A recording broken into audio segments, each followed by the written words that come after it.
Chapter 385.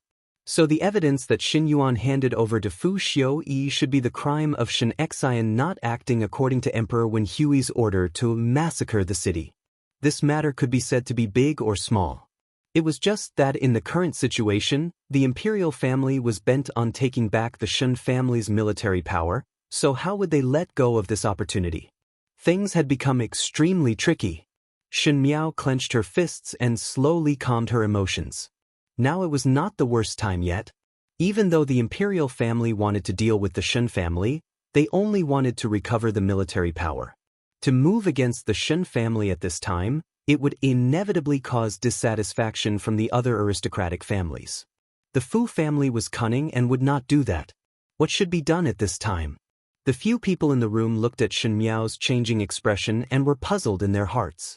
But they saw Shen Miao suddenly standing up. She said, "I want to go out of the residence for a while." Gu Yu was surprised for a moment. Young lady, to leave the residence at this time would attract gossip? Something happened in the family and one's heart is depressed. How about finding a friend to relieve it? Shen Miao's eyes turned cold. Go? Mo Qing naturally had no objection to Shen Miao's decision. Moreover, in his heart, he was convinced by Shen Miao and knew that Shen Miao had her own way of doing things. At this moment, seeing Shen Miao like this, his heart calmed down a little and said, "This subordinate will go and arrange." Seeing Mo Qing like this, Jing Zhengu did not speak anymore and let Bai Lu and Shuang Jiang stay in the residence to wait for news while they went out with Shen Miao. Shen Miao's actions naturally caused the people in the residence to be surprised, and when someone came to probe, she only said that she was going to look for Feng and Ning.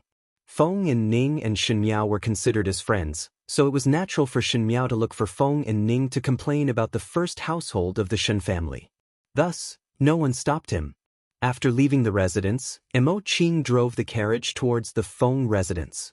After driving past the small alley and confirming that no one was following, Shen Miao then said, "Go to the Su residence." Su residence? Gu Yu was surprised for a moment. Which Su residence? Pingnan Count's Su family, Su Yu residence. Mo Qing, who was outside, was very familiar with the roads in the Ding capital and was even more clear about which noble residences were located. He did not need to ask for directions and turned the horse around to head in another direction. Jing Zhengu wanted to ask but did not dare to. It was true that Shen Miao had an idea. But even they, as servants, knew that in the Shen family's court, the Xie family was one of the political enemies and the Marquis of Lin and Xie family and the Count of Pingnan's Su family were grasshoppers on the same boat. Naturally, the Su family and the Shen family were like fire and water. Now that the Shen family was in trouble, why would they help their sworn enemy? But he probably wasn't asking for help. Jing Zhengu anxiously thought. In the residence of the Count of Pingnan, there was still one person sitting in Su Mingfeng's room. That person's purple gold robe was overflowing with color and there was a casual and lazy smile on his face. On the contrary, it was Su Mingfeng who had an anxious face. "What is going on? Why did you ask to be the commander? The Ding capital is too boring. Go to the northern Jiang to play." Xie Jingxing said. "Play?" Su Mingfeng looked at him and anger appeared on his usually cultured and refined face. "Do you know what kind of place the northern Jiang is? Currently no one dares to confront the Xiongnu, so why are you going to join in the fun?" Seeing that Xie Jingxing did not take his words to heart, Su Mingfeng slowed down his tone. "I know that your heart is not happy that your father brought Xie Changchao and Xie Changwu into officialdom, but there is no need to use this method to vent. This matter is not a small matter and is not a child's play. Even though you are highly skilled in martial arts, the northern Jiang's terrain is complex and you have never been there before. Jingxing, you cannot go." Su Mingfeng. Xie Jingxing laughed. "His Majesty had already given me the commander request. Do you think that I can still not go?" Su Mingfeng was surprised for a moment and a look of despair appeared on his face. The emperor's words were like gold and jade, so there was no reason to go back on it. With the commander request in his hands, there was no leeway at this time. Even if Xie Jingxing changed his mind, he would still have to go. Chapter 386. Seeing Su Mingfeng like this, Xie Jingxing said, Are you cursing me to have an accident or curse me to have an accident? Bastard! Su Mingfeng scolded and was somewhat angry. Why did you not discuss this matter with me? What's the point of discussing it with you? Xie Jingxing took the teapot at the side and poured some tea for himself to drink. It is not bad for me. Su Mingfeng was angry but helpless at the same time. She knew that Xie Jingxing had a lawless temperament, and once he decided on something, even 9 bulls would not be able to pull him back. It was said that they were childhood friends, but now it seemed that it was as if his head was hot. Xie Jingxing did not tell him anything, and even if he did, it was only in notice. For example, right now, he was just here to inform him that he had obtained the commander's token. Once the time was up, he would set off. Why do you want to go to the northern Jiang? Su Mingfeng paced back and forth in the room. Do you not want to live anymore? Do you know that if you win, it'll be great, but if you lose? Your 2 Shu younger brothers would be the first to clap their hands. Su Mingfeng suddenly clapped his hands and stood in front of Xie Jingxing. You are assured to leave them in the Ding capital? You are not afraid of what your father would say. Speaking till here, she suddenly paused and looked at Xie Jingxing. Does your father know about this matter? Xie Jingxing shook his head. Su Mingfeng said, You are so willful, and Marquis Xie would definitely be furious when he knows about it. At that time, your 2 Shu younger brothers would stir up some gossip, and there is still a hidden yin-yang in the residence. When you return from the northern Jiang, who knows what would happen to the residence? Xie Jingxing, are you really assured? Su Mingfeng treated Xie Jingxing as a real friend, and his words were all for Xie Jingxing's sake. Xie Jingxing smiled and looked as if he did not want to talk about it anymore. When I leave the capital, help me look after the princess residence. In the Ding capital, other than the Su family, Xie Jingxing had the most interactions with Princess Rong Xian of the princess residence. Going to the northern borderline now would take at least 1.5 years, but at worst, he did not know when he would be able to return. If Princess Rong Xian knew about it, she would definitely be sentimental. Su Mingfeng wanted to scold Xie Jingxing a few more words, but seeing that Xie Jingxing's expression sank, it was not good to say anything more. One heard Xie Jingxing said again, within these 2 years, it is best for the Su family to avoid the spotlight. You do not enter officialdom and just pretend to be ill. Su Mingfeng felt strange. What does this have to do with me? Didn't you say that as long as I become an official and don't meddle in military affairs, it would be fine? Just do what I tell you to do. Xie Jingxing glanced at him and stood up. I am leaving. Su Mingfeng said, You are leaving just like this? What are you doing here today? Goodbye. Xie Jingxing shrugged his shoulders but suddenly heard a put-ong sound at the door. Su Mingfeng jumped in shock when he opened the door and a round dumpling rolled in. The dumpling was round and chubby. Su Mingfeng helped him up and patted the dust on Tuanzi's clothes before saying, Ming Lang, why did you come over? The chubby dumpling was not anyone else but the second young master of the Su family, Su Ming Lang. He saw that there was someone else in the room, and this person was Xie Jingxing. He first shrunk back in fright before hiding behind Su Mingfeng's back and pulled the corner of Su Mingfeng's clothes. Eldest brother, older sister of the Shun family is here. What? Su Mingfeng did not understand what was going on and saw his substitute servant running over at the door, panting, Young master, there is a young lady looking for you at the residence's entrance. When the words were said, Su Mingfeng was surprised for a moment before looking at Xie Jingxing. Xie Jingxing looked at him with a smile that was not a smile. Su Mingfeng coughed lightly. Nonsense. How would I know any young lady? Chapter 387. It is true. That servant hurriedly said. It is said that it is the 5th young lady of the formidable great general's residence and is looking for you to discuss something. 5th young lady of the formidable great general's residence. Su Mingfeng was still sorting out this tongue twister when Su Ming Lang at the side had already jumped up. It is older sister Shen Miao. Eldest brother, older sister Shen Miao is looking for you. Shen Miao? Su Mingfeng was stunned for a moment and Xie Jingxing frowned. Not to mention the Shen and Xie family, they had no dealings with the Su family. As for privately, Su Mingfeng and Shen Miao did not have any friendship. Shen Miao suddenly came to the door and Su Mingfeng was also confused.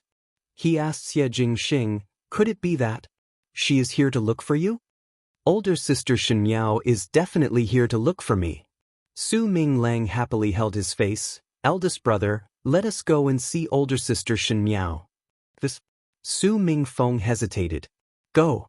Xie Jingxing suddenly opened his mouth and his gaze seemed to have a deeper meaning. Just in your room. When Shen Miao brought Mo Qing into Su Mingfeng's room, she just happened to see Su Mingfeng's servant bringing Su Ming Lang out. The snow-white glutinous rice dumpling struggled to fiddle with it, but it was futile at the end. When he saw her, his eyes lit up and he excitedly waved his short hands. Older sister Shen? Shen Miao stopped by his side and revealed a rare smile as she touched his head. Why are you here? Eldest brother did not let me in. Su Ming Lang put on a long face. Older sister Shen, are you here to see me? The servant at the side coughed lightly and smiled apologetically at Shen Miao. Sorry young lady Shen, young master is waiting for you inside. This was to cover up Su Ming Lang's words. Su Ming Lang was obviously very dissatisfied as he looked at Shen Miao. Shen Miao smiled. I am here to look for your eldest brother to discuss some matters. Next time I will come to see you, I will bring you some sweet cakes to eat. Hearing that, Su Ming Lang immediately became happy and no longer struggled. He carefully instructed Shen Miao not to forget the agreement before leaving happily with the servant. Mo Qing, who was following behind, was somewhat surprised. Shen Miao was not a patient and kind person to strangers, and just now she treated Su Ming Lang with a good temper. If one did not know, one would think that Su Ming Lang was her son. Just as this strange conjecture appeared, it was suppressed by Mo Qing. Not to mention that the age difference between Shen Miao and Su Ming Lang was not that big. Moreover, Shen Miao was a young lady now, so how would there be a mother? Shen Miao pushed the door open and walked in. In the room, there was only Su Mingfeng sitting alone in front of a small table. Seeing Shen Miao entering and even bringing along Mo Qing, he was first startled but did not stop her and allowed her to enter the room. The servant hurriedly closed the door. Mo Qing stood in front of the door and did not move, in case there were any accidents. Shen Miao walked straight to the opposite of Su Mingfeng and sat down. When she did all these, her entire person seemed incomparably natural. If it was in her own residence, of course there would be no problem. But this was her first time coming to the residence, and before this, she did not even have any interaction with Su Mingfeng. To be so calm in the face of a stranger, Su Mingfeng could not help but cast sidelong glances.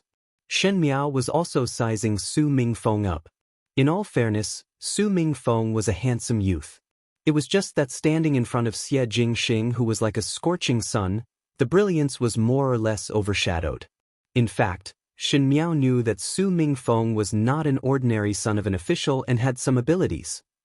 It was a pity that at the end the Su family was completely destroyed because of the matter of selling soldiers and horses. Su Mingfeng also lost his life in that disaster, and at the end the Su father and son's corpses were personally collected by Xie Jingxing. The relationship between the Su family and the Xie family could be seen. Chapter 388.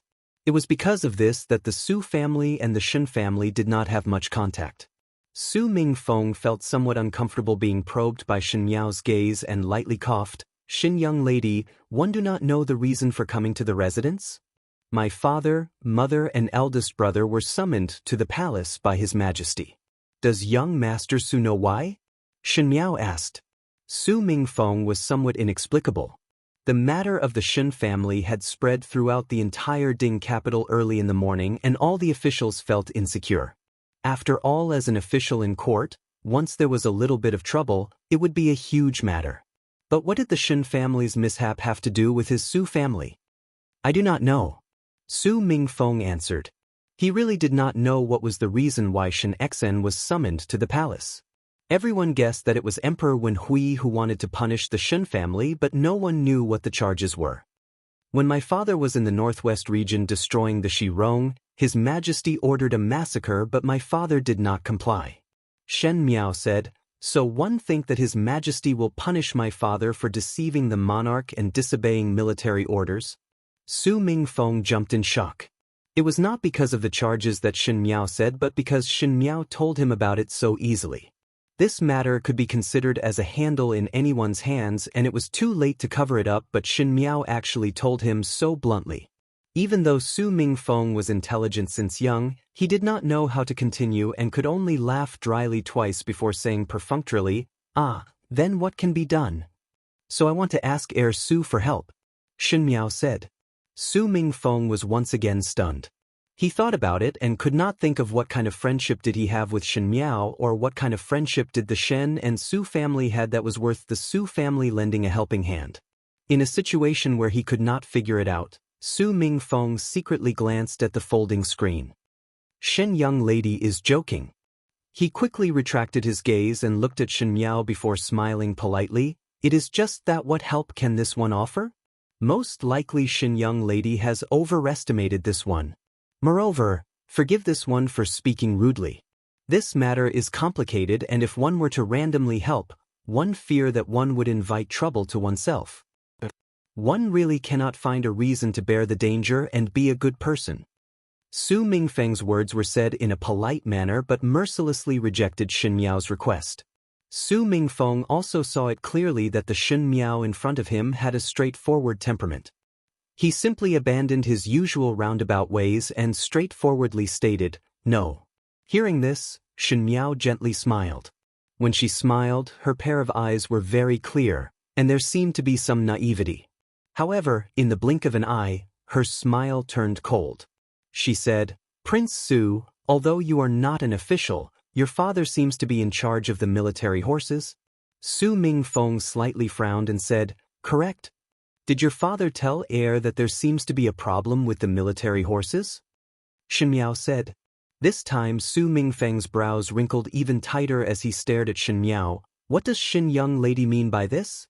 Shin Miao smiled gently. I heard that there are some small problems with the military horses recently, and a few of the military horses are sick. Medicine is ineffective? Su Mingfeng tightened his grip on the teacup. Shin Miao's words were not false.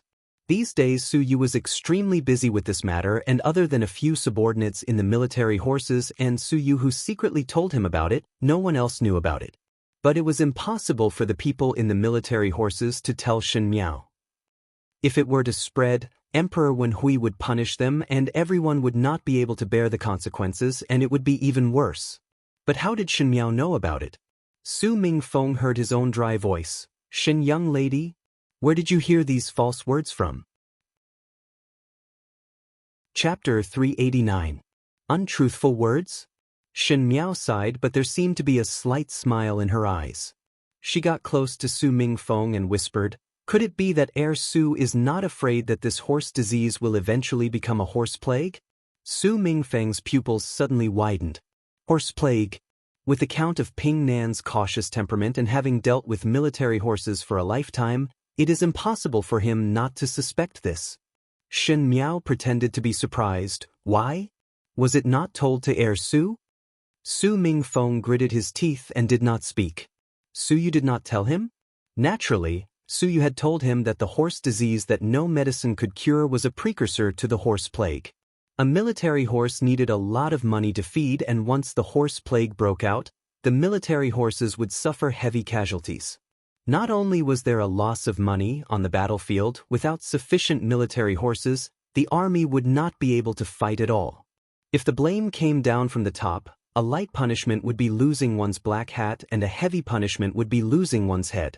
It was just that this horse disease came in a strange and tricky manner. Many veterinarians were found, but there was no solution.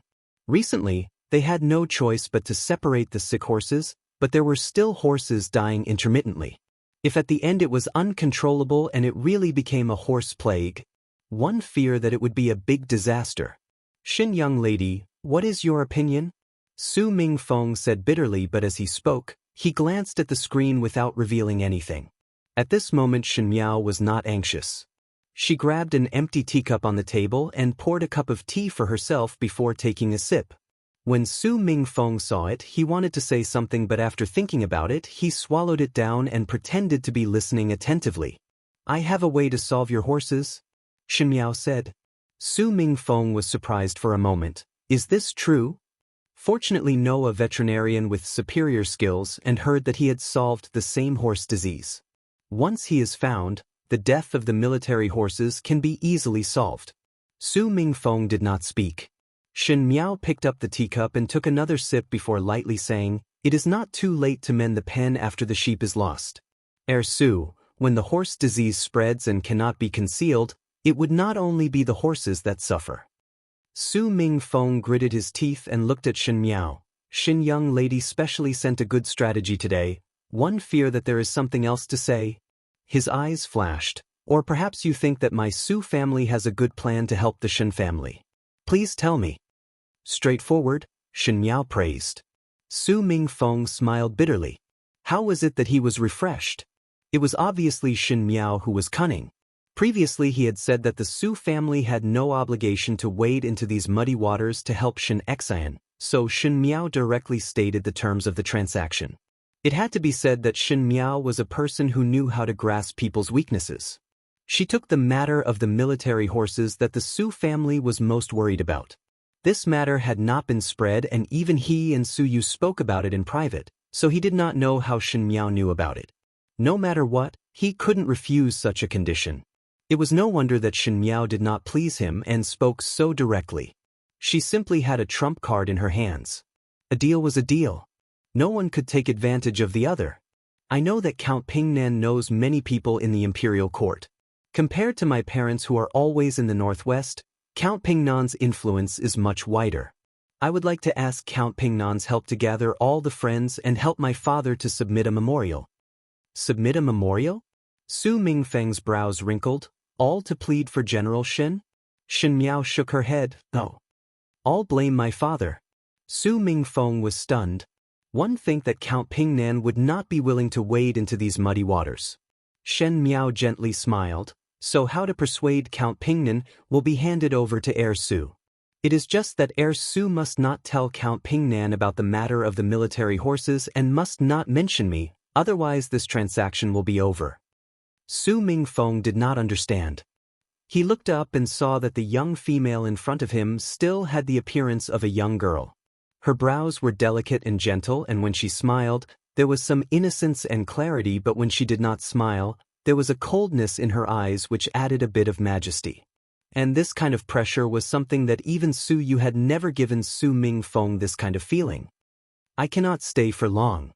We'll have to trouble Su to send a letter to my residence after making a decision. After the matter is done, I will definitely send it to the veterinarian's place." She stood up and bowed slightly to Su Mingfeng before saying, "Many thanks." Su Mingfeng quickly stood up and said, "Definitely." Shen Miao swept a glance at the screen before turning around and bringing Mo Qing out of the room. After Shen Miao left, Su Mingfeng then let out a sigh of relief. A person walked out from behind the screen. If it was not Xie Jingxing, who else could it be? "You have heard it," Su Mingfeng said. "This young lady of the Shen family is more unfathomable than imagined." Xie Jingxing raised his eyebrows and did not speak. Su Mingfeng's gaze landed on the table where the teacup that Shen Miao drank from was still there. The rim of the cup was slightly wet. "Speaking of which, that is what you drank from?"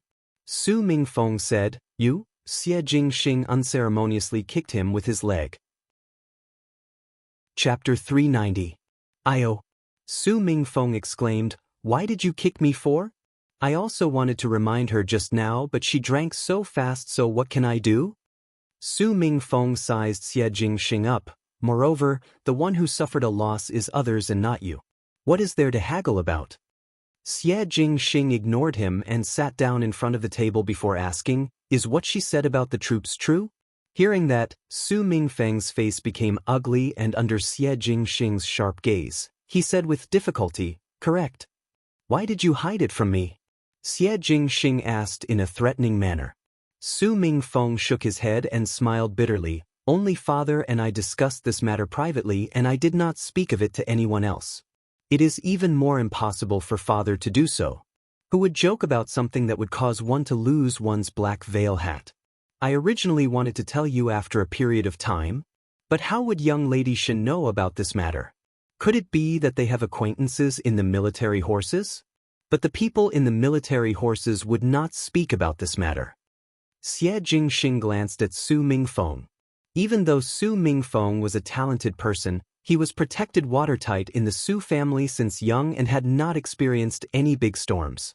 Speaking of which, the trump cards in Shen Miao's hands were endless, and it was out of his expectations time and time again. Xie Jingxing gave Shen Miao retreat strategy but did not expect that Shen Miao did not use his strategy at all. To unite with the Su family and other familiar officials to submit a memorial to Shen Xian and do the opposite, it could indeed solve Shen Xian's urgent situation. However, the emperor's mind was unfathomable, and if Shen Xian was let off this time, the Shen family's army would have great power, and one day the emperor would see it as a thorn in his eyes. One could hide for a while but not for a lifetime. It was just that. Did Shen Miao really not think of this layer? Xie Jingxing did not think so. Seeing that Xie Jingxing did not speak and his usually frivolous face had a frowning and pondering expression, Su Mingfeng also became nervous. He knew that even though this good friend looked casual, he understood the situation in court more thoroughly than anyone else. Su Mingfeng asked, "Why? Is there any problem?" Xie Jingxing shook his head. "What do you think? It is indeed highly possible for the horse disease to reach the horse plague. Moreover, this matter is of great importance, and father is the commander in charge of the military horses. Once something happens, the Su family will be the first to bear the brunt." Su Mingfeng said, "If Shen young lady really did not lie to me, I think that it is possible to try. Even though it is somewhat difficult to convince father, but I will try my best." Pausing, Su Mingfeng looked at Xie Jingxing. "What do you think about this deal?" Xie Jingxing raised his eyebrows. "The biggest winner of the transaction is definitely not you, but you also did not suffer a loss." He looked at Su Mingfeng. "Just do as she said." Su Mingfeng lowered his head and was somewhat hesitant. "But to jointly impeach Shen Xian, she is not afraid of overreaching herself. Did you not discover?" Xie Jingxing said with a smile that was not a smile. "She understands the emperor's thoughts more clearly than you." Su Mingfeng did not speak but saw Xie Jingxing standing up. Su Mingfeng was stunned. "Where are you going?" "Requesting the commander's order." Xie Jingxing returned to his previous lazy look. "One must let the Marquis of Lin and take a look." Outside the main doors of the Xie residence, Shen Miao put on her bamboo hat and asked Mo Qing, who was beside her, "Just now in Su Mingfeng's room, did you feel that there was anyone else?" Mo Qing was startled. One did not feel that there was anyone else present. "Did young lady discover something?" Shen Miao shook her head. Mo Qing's martial arts skills were outstanding, and even he did not discover that there was anyone in the room, so there should be no one else. It was just that. Shen Miao felt somewhat strange in her heart. Why did Su Mingfeng keep glancing at the screen? Even though she did not have any martial arts skills, her ability to observe was at the point of perfection. It was more than enough to deal with Su Mingfeng, this kind of immature youth. Chapter 391. Now that he thought about it, the two teacups on the table were a little strange. Shen Miao shook her head and threw the messy thoughts to the back of her mind. No matter if there was anyone behind the screen or who it was, she had already said what she wanted to say to Su Mingfeng, and with her understanding of Su Mingfeng, this matter should be successful. After sitting in the carriage, Gu Yu asked, "Young lady, will eldest young master Su help master and foreign?"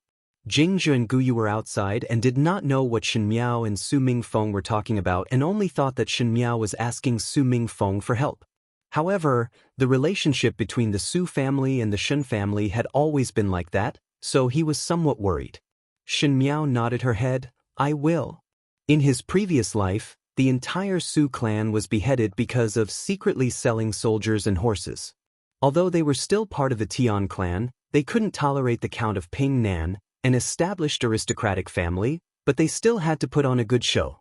Other than the evidence of selling military horses, there was another matter that was also recorded as a crime. At the beginning of the 69th year of Ming Qi, the military horses that the Count of Ping Nan, Suyu, was in charge of had an illness and even caused a small horse plague. It was just that the Count of Ping Nan found a veterinarian from the countryside to control the epidemic. Other than the confidants of the military horses, no one else knew about it. Therefore, no one knew about it. Later on, when Count Pingnan's property was confiscated, this matter was also exposed. Shen Miao was still the Empress and had carefully looked through the dossier on the Count of Pingnan's crimes. Thus she knew where the veterinarian was staying. In fact, even if Shen Miao did not look for Su Mingfeng today, Su Yu would be able to find the vet to control the epidemic when Xiao Bo's horse plague spread. The reason why Shen Miao did not let Su Mingfeng tell Su Yu about this matter was to make use of the time difference. Su Mingfeng used other reasons to request Su Yu to submit the memorial, and she also used this condition, which was just right. It's just that Shen Miao's face sunk. Before Xin Yuan died, he had given the evidence of the Shen family defying the emperor's orders to Fu Xiuyi, so it was definitely not complete. Fu Xiuyi actually started to deal with the Shen family now, and this made Shen Miao feel a trace of nervousness. The current her did not have a complete trump card to contend against Fu Xiuyi. The time was not ripe and there was no opportunity, but it really answered to Xie Jingxing's words, retreat. However, how to retreat was also a problem. To retreat was to retreat, and to retreat in order to advance was also to retreat. What she should be worried about now was how to get out of this unscathed after arranging everything. Because she could not go out for too long and arouse suspicion, Shen Miao quickly returned to the Shen residence. In the Shen residence, everyone saw her return and thought that Shen Miao had complained to Feng and Ning. Shen Xian and Luo Shui Yen did not show any signs of returning from the palace. Most likely Shen Gui and Shen Wan had said something, as the rest of the Shen family looked like they were watching a show. She was already used to the Shen family treating the first household as enemies, so Shen Miao did not even look at them and headed back to the western courtyard. Jing Guyu thought that Shen Miao's mind was heavy tonight and would most likely sit in front of the table for the entire night like yesterday. Who knew that Shen Miao actually went to bed early after washing up, causing the few maids to look at each other in dismay and became more worried for Shen Miao. Shen Miao laid on the bed and looked at the 4 scented sachets hanging on the carved bedpost before slowly closing her eyes. She had done everything she could. The only thing she could do now was to wait. Wait for the Su family to unite with the other courtiers and wait for Emperor Wen Hui's suspicions to flare up. In the palace. In Shu Fang Palace. It was different from the other magnificent palaces, as Shu Fang Palace was considered simple. Even the decorations were just some flowers and plants or paintings. Consort Dong Shu was sitting on the soft couch listening to a tune. The one playing the tune was a young female with a round face and was not considered very beautiful, but the tune she played was rather lively. Consort Dong Shu listened with a smile. Consort Dong Shu was not considered very beautiful, and among the thousands of beauties, she seemed much more ordinary. Even though she was beautiful, she was gentle and did not have any temper. No wonder she was the most unremarkable of the 4 consorts. Chapter 392. At her side, there was a young man sitting. He was dressed in splendid clothes and had a handsome appearance. His temperament was somewhat cold, but the smile on his face seemed to be somewhat cordial. He said to Consort Dong Shu, "This song is played well." This person was not anyone else but Consort Dong Shu's son, the 9th prince, Prince Ding, Fu Xiuyi. Consort Dong Shu smiled as she looked at Fu Xiuyi and waved her hands. The person who was playing the song suddenly stopped. Consort Dong Shu smiled, "Played well. Take some money." The young lady who was playing the song had a flash of joy on her face and quickly carried the zither down. Everyone in Mingqi's palace knew that the servants in Shu Fang Palace were the most comfortable, as Consort Dong Shu was a kind person and treated the servants very generously. For example, at this moment, one only needed to play a group and one would be able to get a generous reward. "I'll withdraw." Consort Dong Shu swept a glance at the other palace people. When the palace people heard this, they also withdrew in a well-behaved manner. In a blink of an eye, there was only Consort Dong Shu and her son left in the middle of the palace. Consort Mother's method of training the servants is getting better and better. Fu Xiuyi smiled. "It is better to show favors than to make enemies." Consort Dong Shu said with a smile, "How many times has Consort Mother told you?" Yes. Fu Xiuyi sighed. Unfortunately, with this son's position, it is much easier to make enemies than to show favors. Hearing this, Consort Dong Shu's smile faded a little and asked, These few days your imperial father is worried about the formidable great general's matter. Do you have confidence on your end? Consort Dong Shu had never cared about Fu Xiuyi's matters, as the inner palace should not interfere in politics. Moreover, Emperor Wen Hui had 9 sons and all of them were not easy to deal with. It was better to hide one's incompetence than to show one's incompetence. Now that the time was not clear, Consort Dong Shu was not afraid of being a disfavored consort. Imperial father is concerned about the matter and naturally would not lift it up heavily or drop it down lightly. Fu Xiuyi said, "If I present the evidence, it will coincide with Imperial father's intention and will only go smoothly. I know that you have an idea." Consort Dong Shu shook her head and said lightly, "But Xiao Jiao, now the situation is tense, so you better be more careful. Do not claim credit and let them fight. It is not too late for you to take action after they are tired.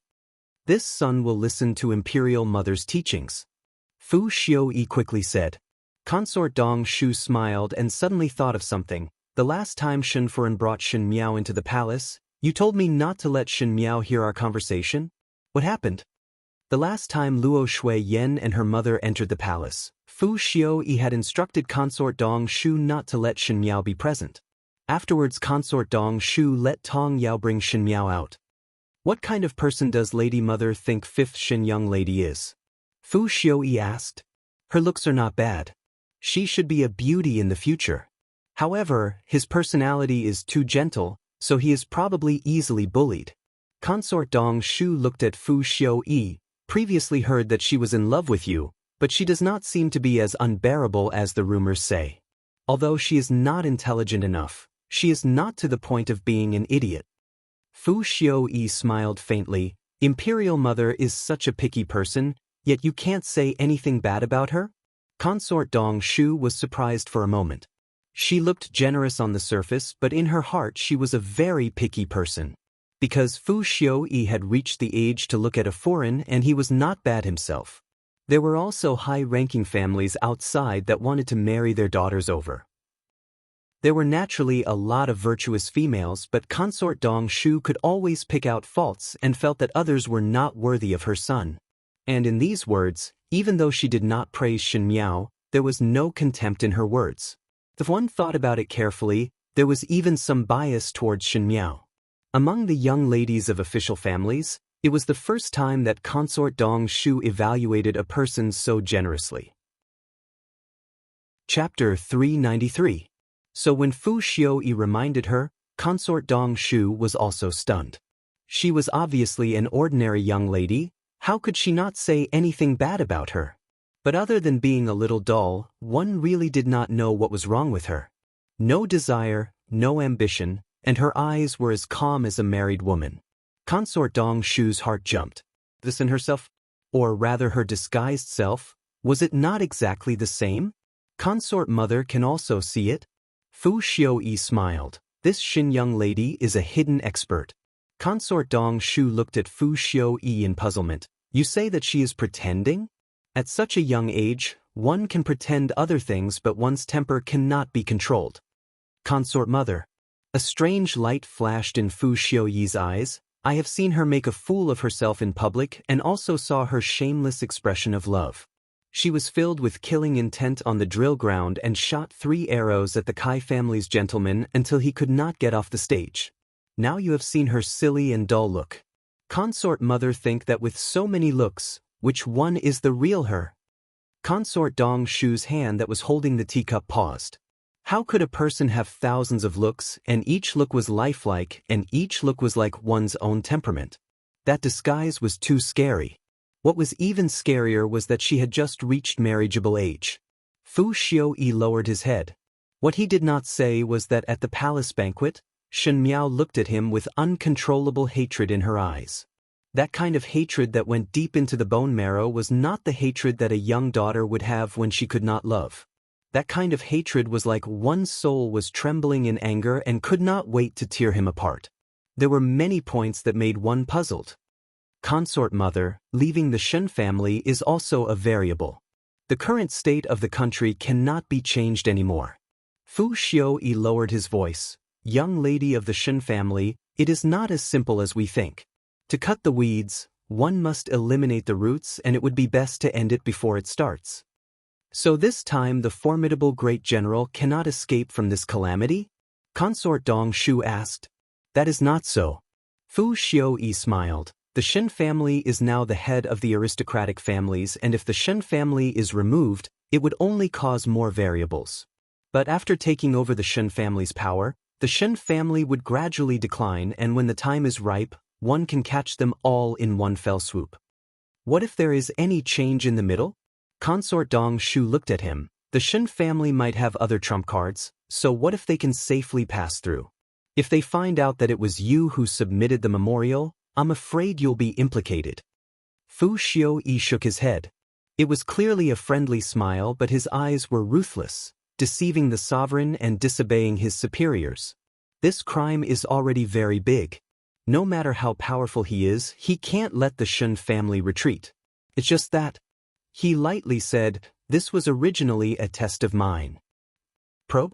Consort Dong Shu was somewhat puzzled.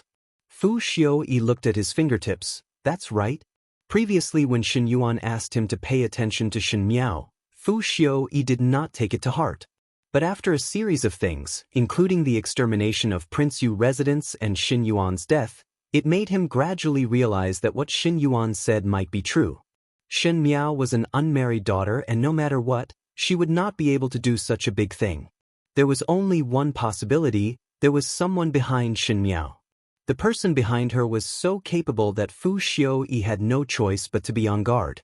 This time something happened to the Shen family, and only Shen Miao was left behind. Naturally, it was his suggestion to Emperor Wenhui.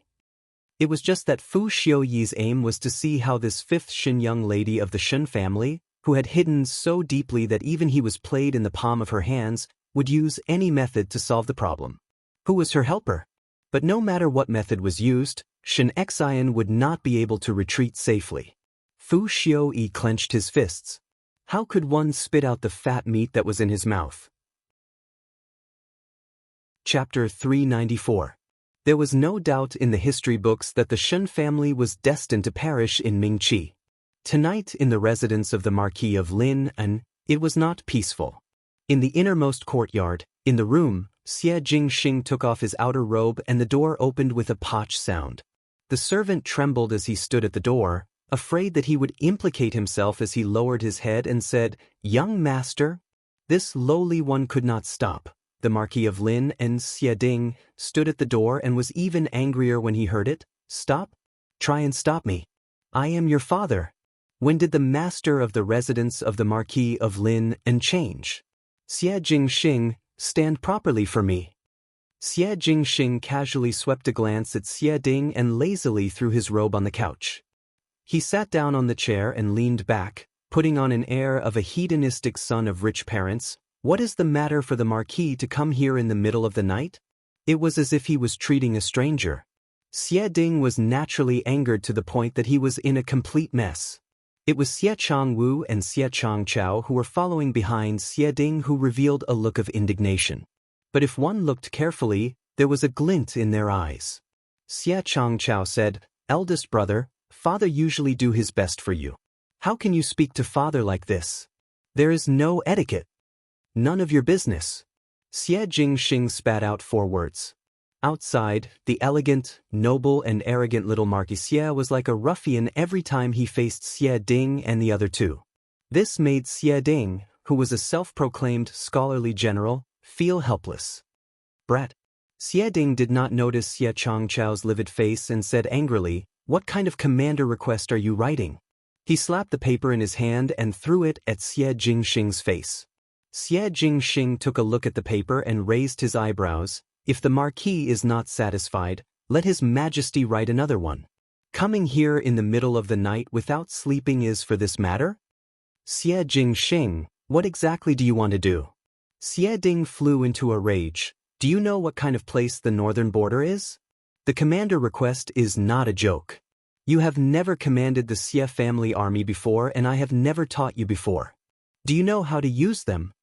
When the words were said, Xie Changchao and Xie Changwu's eyes flashed with a trace of darkness.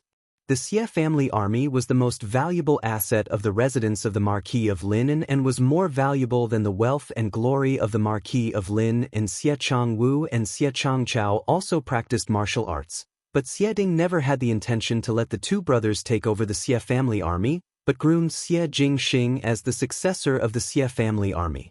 Even if Xie Ding brought the two brothers into officialdom, but once Xie Jingxing really used the Xie family army for himself, even if Xie Changchao and Xie Changwu struggled for a lifetime, it would be hard to reach Xie Jingxing's height. So what? Xie Jingxing's lips hooked up into a smile. His eyes swept across the place, and there was actually a little bit of evil in them. After using it a lot, it becomes more convenient. Xie Ding flatly refused. Come with me to the imperial court tomorrow and make it clear to His Majesty that this commander-in-chief request cannot be accepted. Xie Jingxing tilted his head and looked at him, as if he was watching a joke. The commander-in-chief request was requested by me, and if I renege on it with His Majesty? If the Marquis wants to see me lose my head, just say it directly. There is no need to learn from others to beat around the bush. When he finished speaking, he looked at Xie Changwu and Xie Changwu with a smile that was not a smile. It was clearly saying that Xie Changwu and Xie Changchao did not have good intentions. Both of their expressions stiffened, and Xie Changwu said, "Eldest brother, father also has good intentions. The terrain of the northern Jiang is complicated, and if something were to happen, not only your own safety would be difficult to predict, even father would be punished and the entire Xie family army would be shamed. You cannot only think about being in the limelight and not care about the future of the Xie family." The meaning behind his words was that Xie Jingxing was completely biting off more than he could chew and did not know the immensity of heaven and earth. He wanted to establish a career but did not know how much weight he had and would only be shamed if he went out. Chapter 395. Even Xie Ding couldn't help but frown. "Don't worry, little brother," Xie Jingxing retorted sarcastically. "Older brother, I will wait for you all to enter officialdom and establish your career in the court and have unlimited glory. At that time, we will still have to rely on you to protect the Xie family. The Marquis will be very happy." Now Xie Changwu and Xie Changchao had just entered officialdom, and if one were to talk about walking to that step, based on their abilities, it would take a long time. Xie Jingxing was mocking them for not having good aptitude and could only rely on the Xie family's relationship to climb up.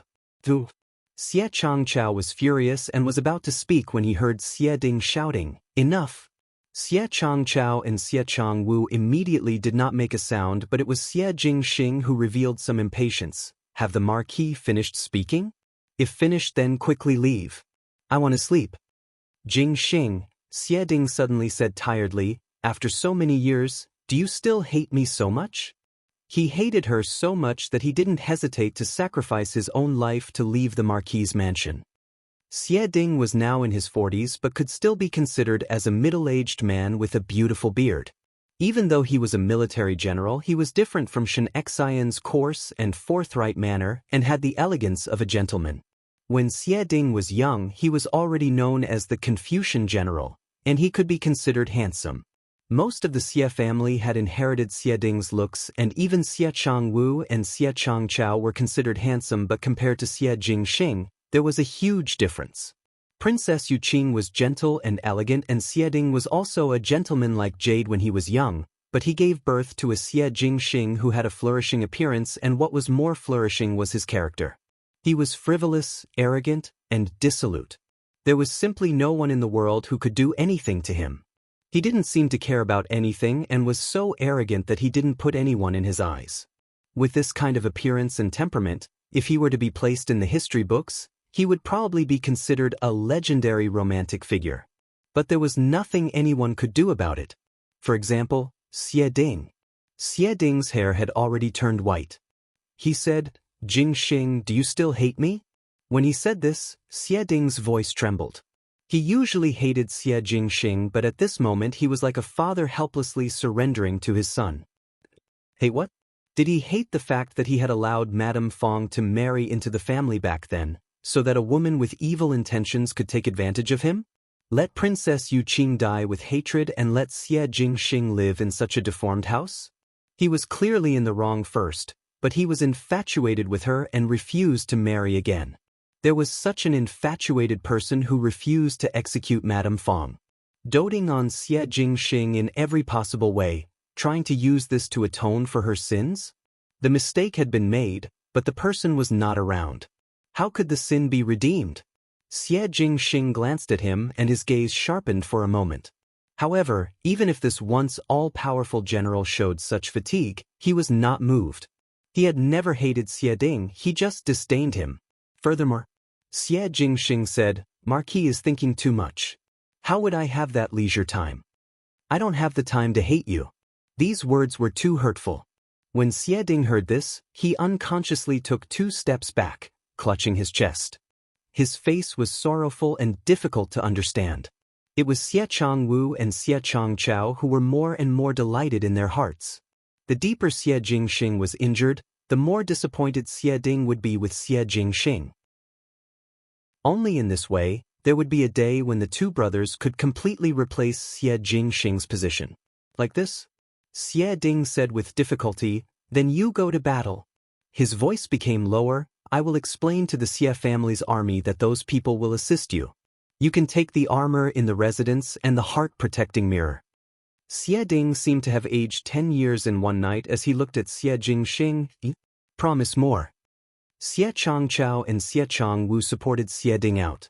Before leaving, Xie Changchao smiled maliciously at Xie Jingxing. This younger brother will congratulate eldest brother for defeating the enemy and returning triumphantly.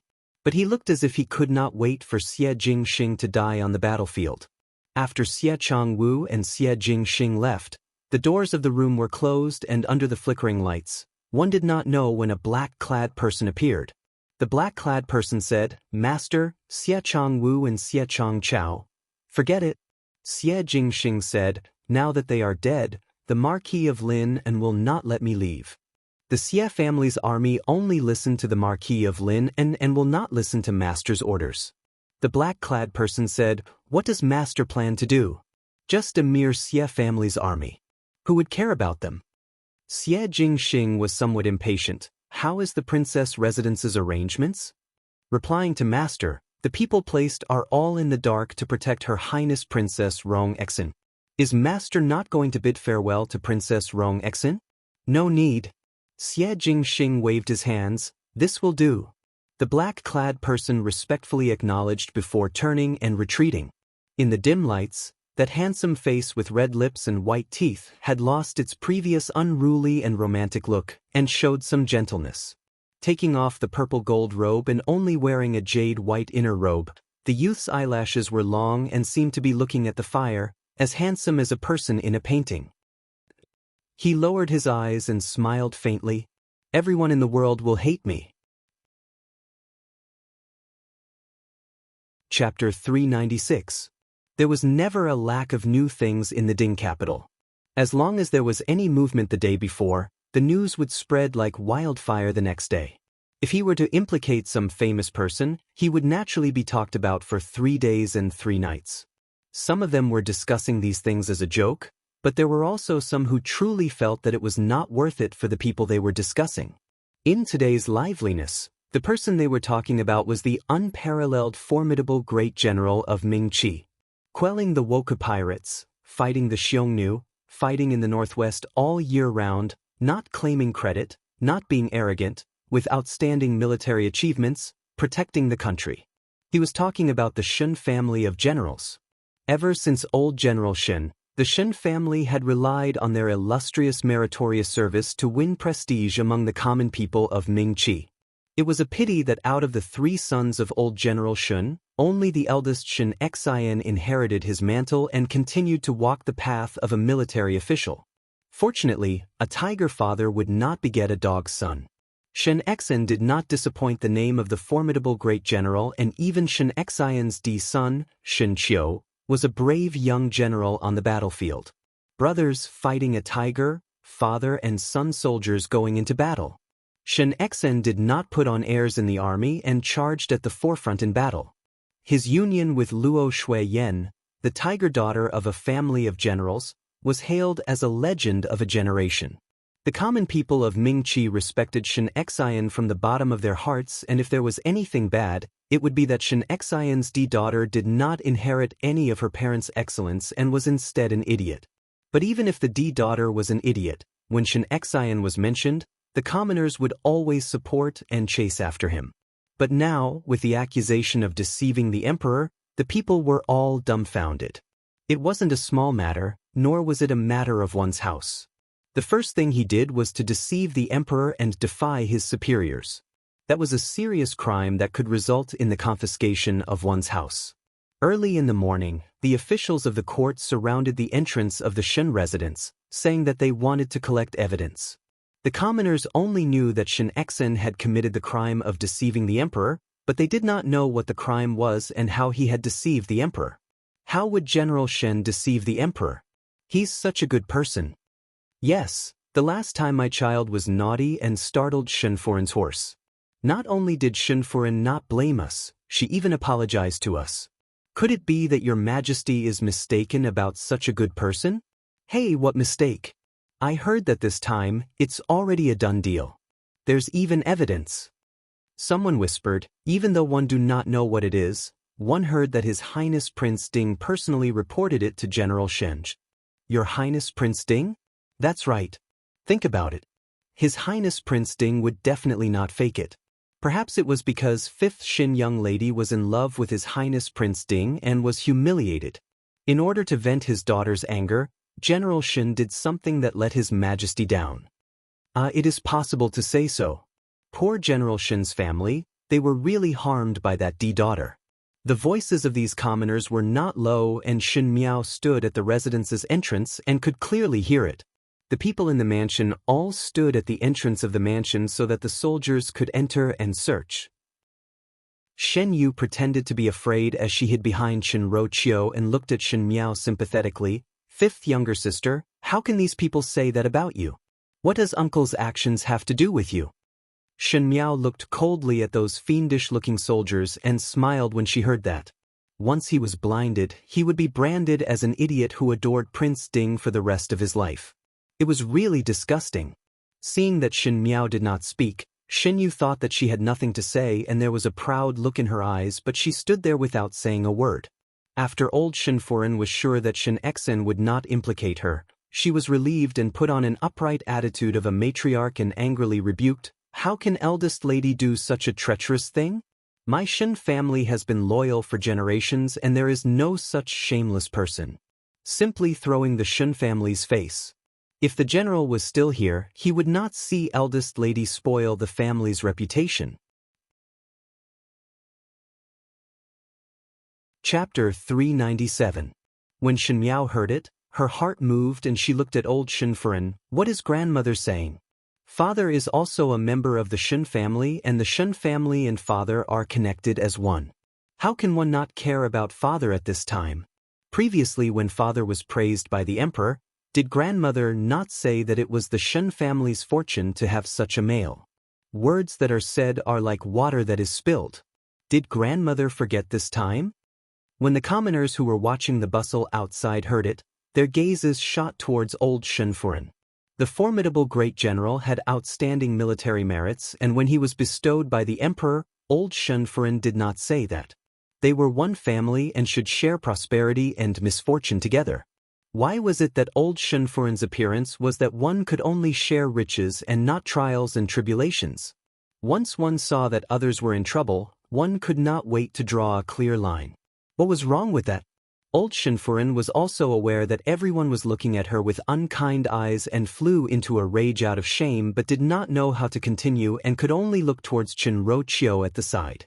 Shen Gui and Shen Wan had gone to court and the only one who could take charge was Chen Roqiu.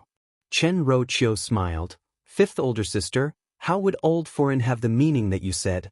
Old Furen was just angered. You also know that our Shen family has always been upright people and that deceiving the monarch. If the old general knew of it, he would also blame your father. For your father to do such a thing, would the Shen family be like this in the future? When old Shenfuren saw Chen Roqiu's support, her foundation became firmer and she saw Chen Roqiu more pleasing to the eye. She nodded her head. Correct. Your father committed a mistake and one is not allowed to say it? Shen Dongling and Wan Yinyang stood at the side, and since they did not have the authority to speak, they only quietly watched and did not speak. Shen Miao said, "So to speak, could it be that grandmother wants to draw a clear line with my father and expel him from the Shen family before letting it go?" When she said that, Chen Roqiu knew that it was bad in her heart. Before she could stop it, she saw old Shenfuren's eyes lighting up, and she said with righteous indignation, "Such an unfilial descendant, naturally one must be expelled from the Shen family. If grandmother is really so heartless, my father is still in prison and grandmother does not help to deal with it." Shen Miao's eyes hung down. Seeing Shen Miao bowing her head to show weakness, old Shenfuren felt a burst of comfort in her heart. A few days ago, everything was not going well for her because of the first branch. The grievance in her heart was swept away at this moment. The more carefree she was, the more righteous her tone became. The Shen family has been loyal for generations, and even if one were to bear the infamy of being heartless, this old one would still make this decision for master. This kind of person cannot enter my Shen family's ancestral hall. From today onwards, Shen Xan and his family will be expelled from the Shen family. Old Shenfuren was speaking carefreely but did not see Chen Roqiu's face change in color.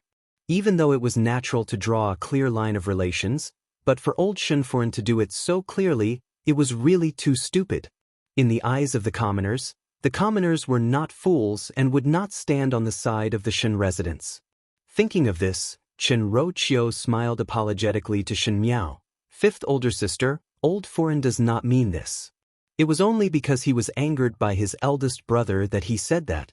"Fifth lady, after a few days, when old madam's anger subsides, she won't be like this anymore."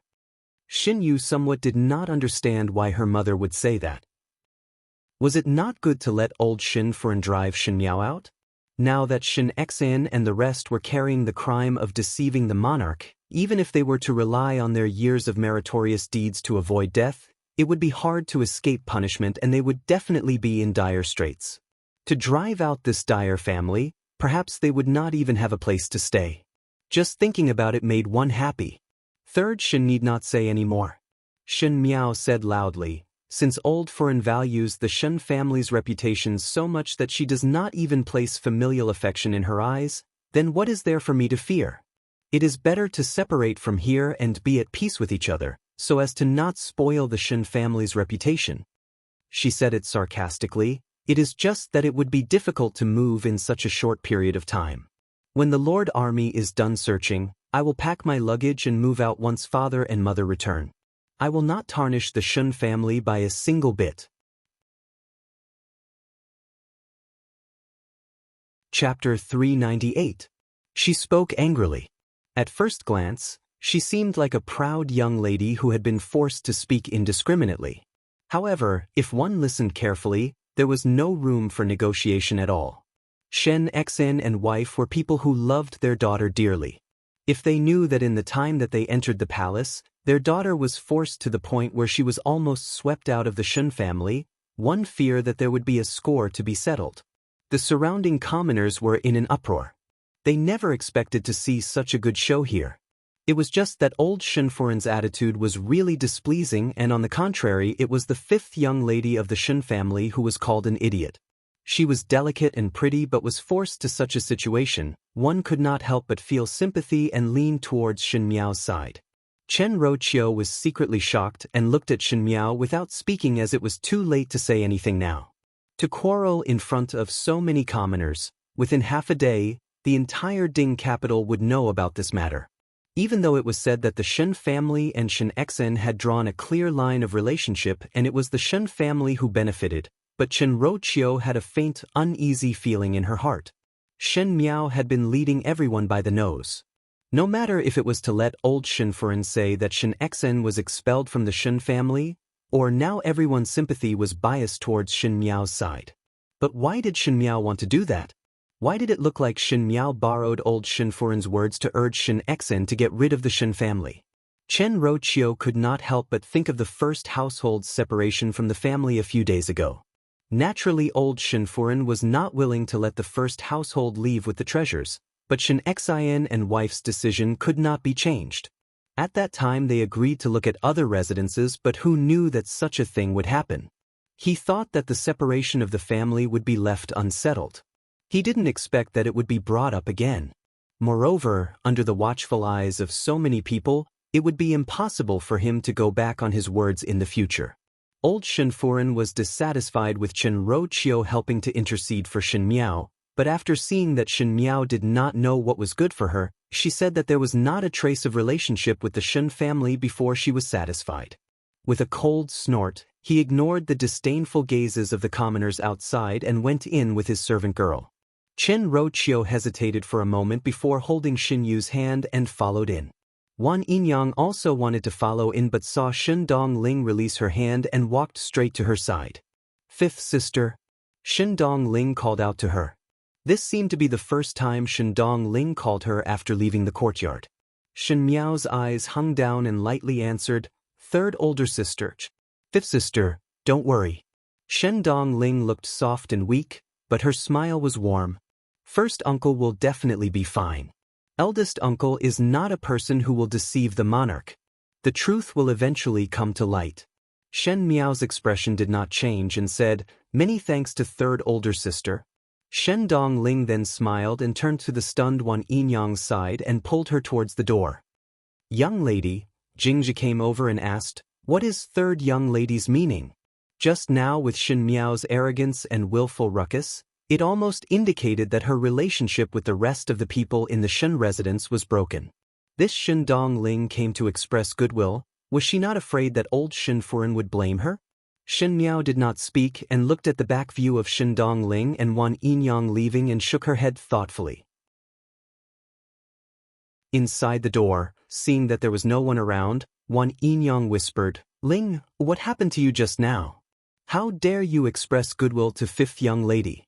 If old Furen saw it, return and tell your father." Shen Gui was also not pleasing to the eyes of the first household, so it would be strange if Shen Gui would be happy when Shen Dongling rushed to please the first household. "Do not worry, Yinyang."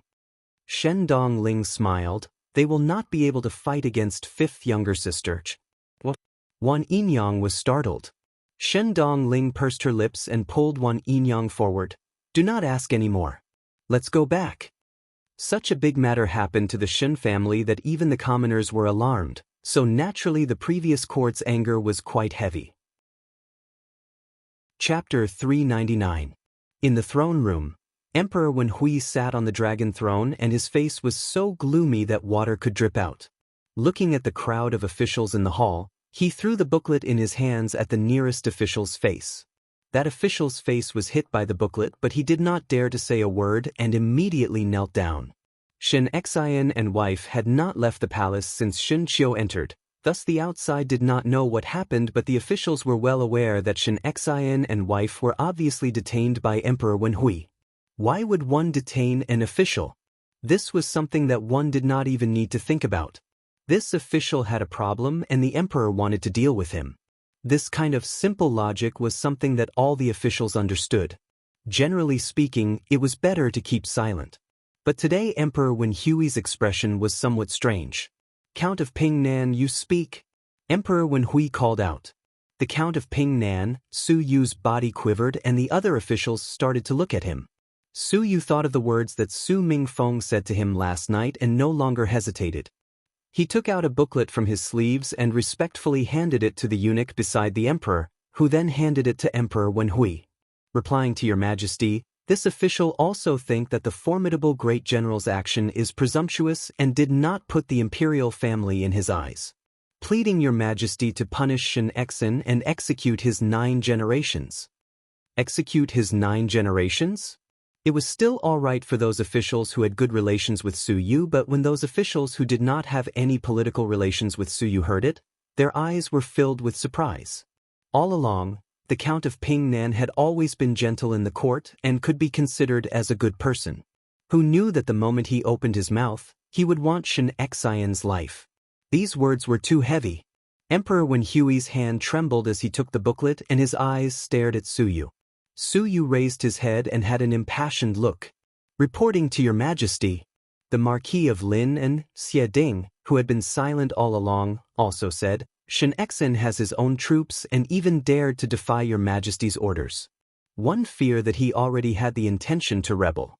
This official also agrees with Su Daren's words to execute the 9 generations of the Shen family.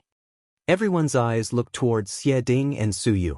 Everyone knew that the Su and Xie families had a close relationship and the Shen family and these two families had a clear distinction. Now that something had happened to Shen Exen, the Su and Xie families were like grasshoppers on a rope. They would definitely jump up and step on them a few times before they would be satisfied. Emperor Wenhui's eyes were cloudy and uncertain. Originally, he was extremely satisfied with the evidence that Fu Xiuyi sent over. He had been eyeing the Shen family, this fat piece of meat, covetously, but he had not been able to find an opportunity. With Fu Xiuyi's evidence, no matter what, it was a very simple matter to take back the Shen family's military power. Who knew that early in the morning, when this matter was mentioned in court, the ministers all expressed that Shen Exen would be severely punished. Shen Exen had been fighting in the northwestern region all year round and did not have a deep relationship with these officials in court. Emperor Wenhui had long expected that there were many people who thought that Shen Exen was wrong, but he did not expect that it would be to this extent. But there were very few who pleaded for Shen Exen. The emperor's heart was full of suspicions, and if there were many officials that interceded for Shen Exen, Emperor Wenhui would most likely suspect that Shen Exen was privately close to the officials. But if there were more people who impeached Shen Exen, Emperor Wenhui would be more at ease with Shen Exen. An official who had a rebellious heart would not set up so many enemies for himself. If one were to say that these officials impeaching Shen Exen made Emperor Wenhui hesitate, then the Count of Ping Nan and the Marquis of Lin An's 9-clan execution made Emperor Wenhui suspicious. The Shen family, Su family and Xie family were all thorns in Emperor Wenhui's heart. Not to say how these officials were, but just based on the prestige and military power that these large clans had, it would make Emperor Wenhui's sleep uneasy. How could the side couch allow others to sleep soundly?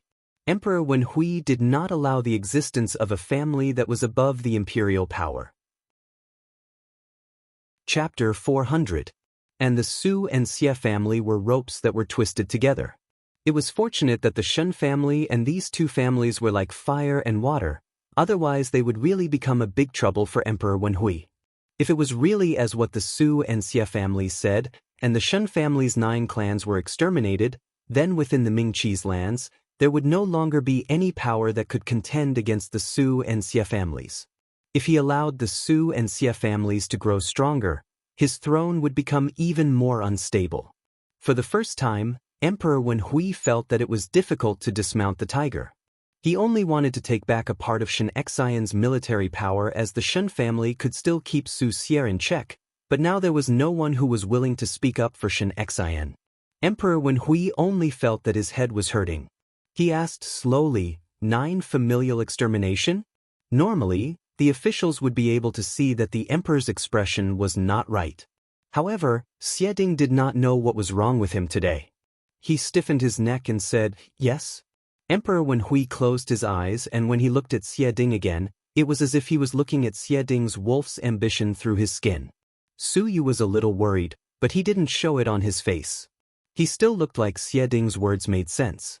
Finally, a junior general stepped out and said, even though General Shen had acted willfully and recklessly this time, but the crime does not warrant death. Previously you had also made great contributions to the court and can atone for your crimes. His Majesty is benevolent and hope that the Shen family's army has been fighting on the battlefield for many years, protecting the country and giving a lenient sentence. This young general had a good relationship with Shen Exen. He probably saw that the situation here was disadvantageous to Shen Exen, so he couldn't stand it anymore and spoke up for Shen Exen. Emperor Wenhui had been waiting for the person to say these words, but one did not know if it was because Shen Exen's popularity was too bad that no one spoke. When this young general opened his mouth, Emperor Wenhui's eyebrows stretched out and said, "Beloved official is right. Even though General Shen is guilty this time, he had made meritorious services in the past. If one were to say that the 9 generations of one's family were to be executed, it would seem that Zhen do not remember old feelings. Your Majesty, you mustn't."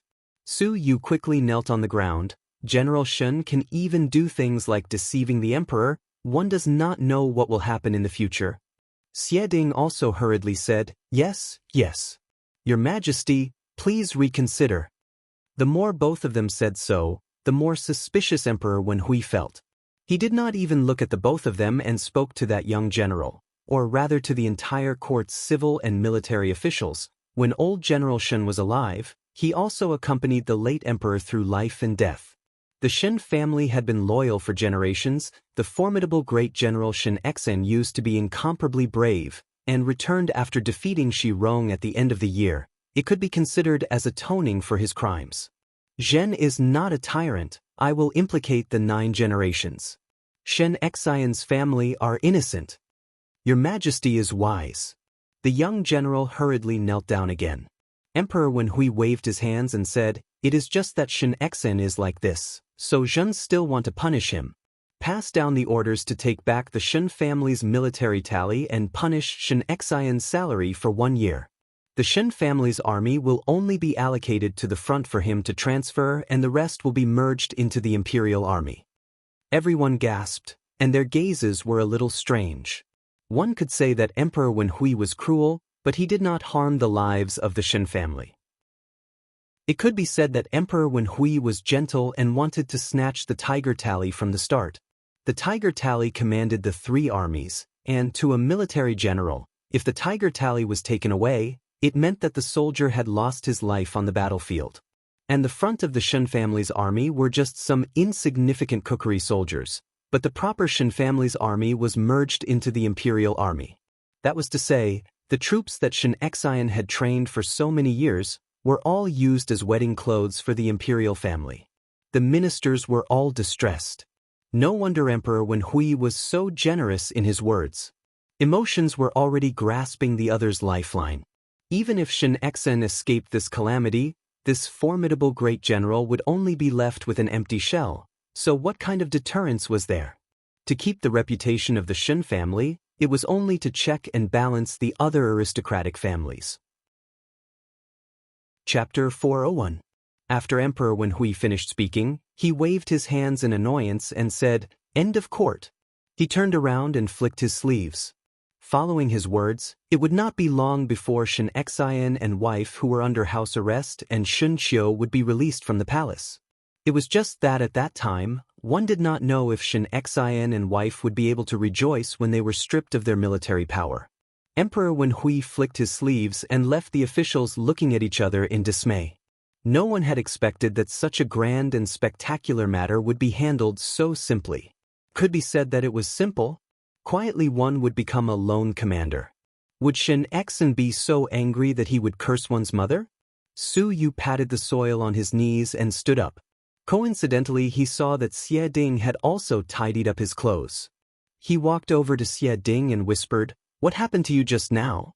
Why did you suddenly speak?" Even though Su Yu had obtained Su Mingfeng's words and promised to report against Shen Xian, he did not want to get his good friend involved in this muddy water. The situation that the Xie family was facing was more complicated than his, and if one was not good, he would implicate the Xie family. Su Yu really wanted to blame himself to death. So Su Yu informed the matter to his colleagues that he was on good terms with but did not tell Xie Ding. He did not expect that today Xie Ding would actually follow along with his words and was almost angered by Emperor Wen Hui. Xie Ding shook his head. "From what you said, I know that you have other ideas. Since you want to help Shen Xian, then I will conveniently help, but it is only to help you." Xie Ding was an old fox that had been in the court for many years.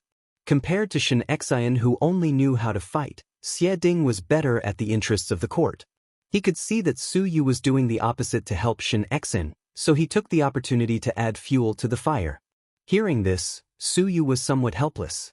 He felt that his good friend's casual character was the same as Xie Ding's son, Xie Jingxing. Thinking of Xie Jingxing, Su Yu was suddenly surprised. "Oh yes, I heard from Ming Feng that Jingxing requested for the commander's position.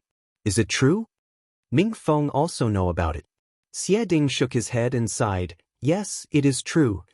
Could it be that Jingxing is crazy?" Su Yu said incredulously, "The northern Jiang is not a place to play around. Old Xie, Are you really not worried? What's the use of me not being at ease? What's the use of not being at ease? Xie Ding was helpless. When have I ever been able to interfere with something he has decided on? Now, I only hope that he is safe. This is all my fault, and only I can pay for it now. Actually, this isn't your fault. Hearing this, Su Yu felt a little sad. One wrong step after another. All these years, Xie Ding had been tormented because of what happened in the past. His conscience was uneasy, and his son was not close to him. As an outsider, he felt sad, and Xie Ding felt even worse. He diverted the topic, heard that the report on Shen Xian's crimes was submitted by the 9th Prince, Prince Ding. Why do I not see him today? It seems that His Majesty sent him to the Ministry of Works to inspect. Xie Ding frowned and said, when he learns of this, I wonder what he will think. What else can I think? Su Yu sneered, I've already taken everything I want. It doesn't matter if I keep those heads or not.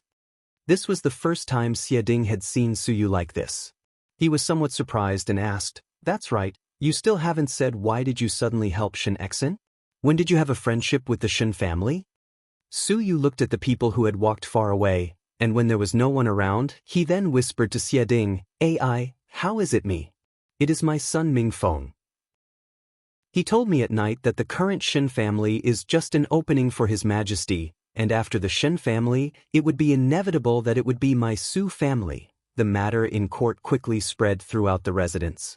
Emperor Wen Hui left Shen Xian's entire family alive and only gave orders on their positions, which made the commoners sigh that the imperial family was still very benevolent. Not only that, seeing how Emperor Wen Hui was so lenient to Shen Xian, everyone guessed that Shen Xian's prestige had not decreased and his weight in the imperial family's heart was quite heavy, so it seemed that it was not as bad as the rumors. The layman would watch the bustle while the expert would see the artistry. The commoners did not understand, but the officials could see it clearly.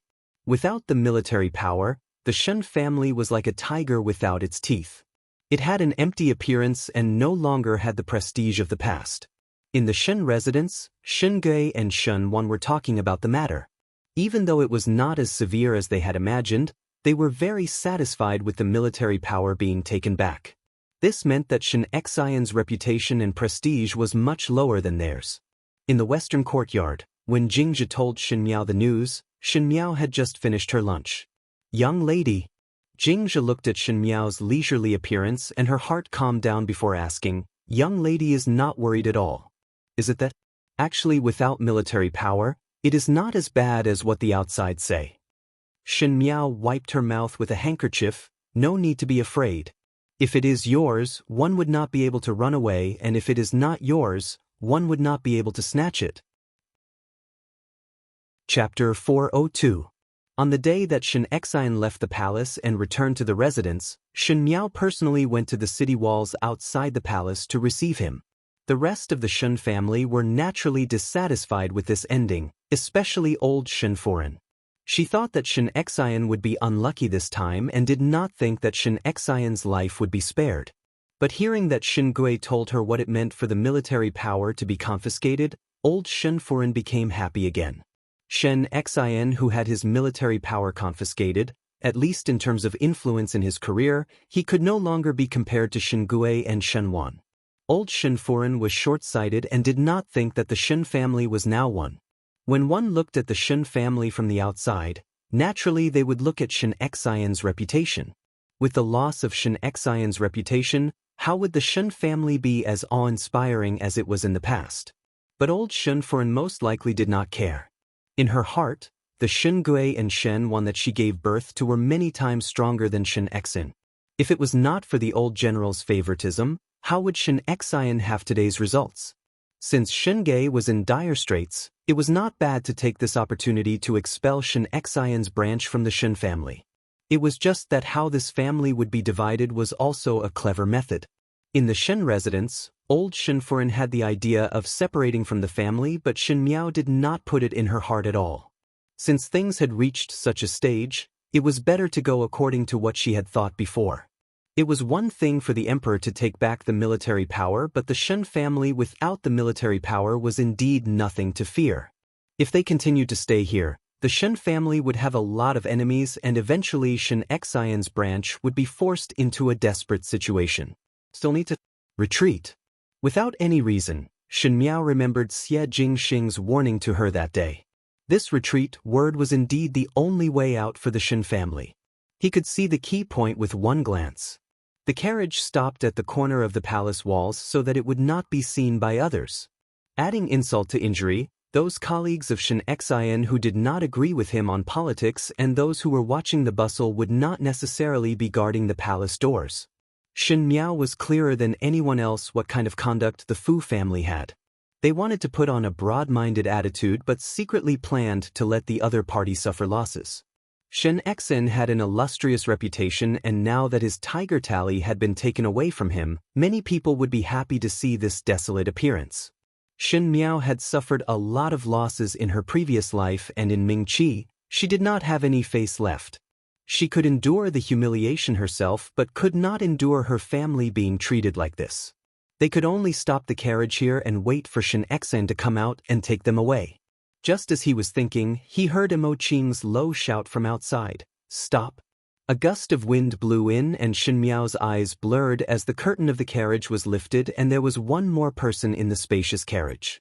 Gu Yu cried out in fright and Jingzhi covered her mouth. Mo Qing's somewhat flustered voice sounded, "Young lady." Shen Miao looked at the person opposite her. On top of the carriage, the young man was dressed in a dark red official robe. His peach blossom eyes were flirtatious, and his thin lips were slightly curled up. His originally serious and upright official robe looked beautiful and delicate in it, making people unable to take their eyes off him. Mo Qing withdraw. Shen Miao reprimanded in a low voice. But Mo Qing's voice tightened through the curtain of the carriage. That person's action was too fast and he could not stop it at all. It was absolutely impossible to let a stranger and Shen Miao in the same carriage. "You cannot beat him," Shen Miao calmly said to the outside before looking at Jingzhi and Gu Yu. "Both of you should also go out. Guard the side of the carriage." Jingzhi and Gu Yu had seen Xie Jingxing before and knew that Xie Jingxing and Shen Miao had some friendship, but it was unclear to what extent the friendship had reached.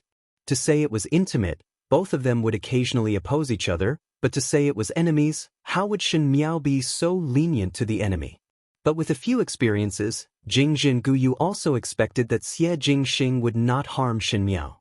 Shen Miao was so arrogant to let Xie Jingxing stay in the carriage, so it should be to confirm this point.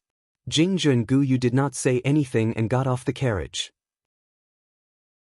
Chapter 403. In an instant, there were only Xie Jingxing and Shen Miao left in the carriage. Heard that the Marquis of Lineage spoke out to help in court yesterday. Many thanks to little Marquis. Shen Miao said. Xie Ding helped Su Yu to impeach Shen Xian. On the surface it was an impeachment, but in fact it was giving Shen Xian a way out. It was alright if others could not see it, but Shen Miao believed that with Xie Jingxing's skills as an old fox, it was impossible for him not to see it.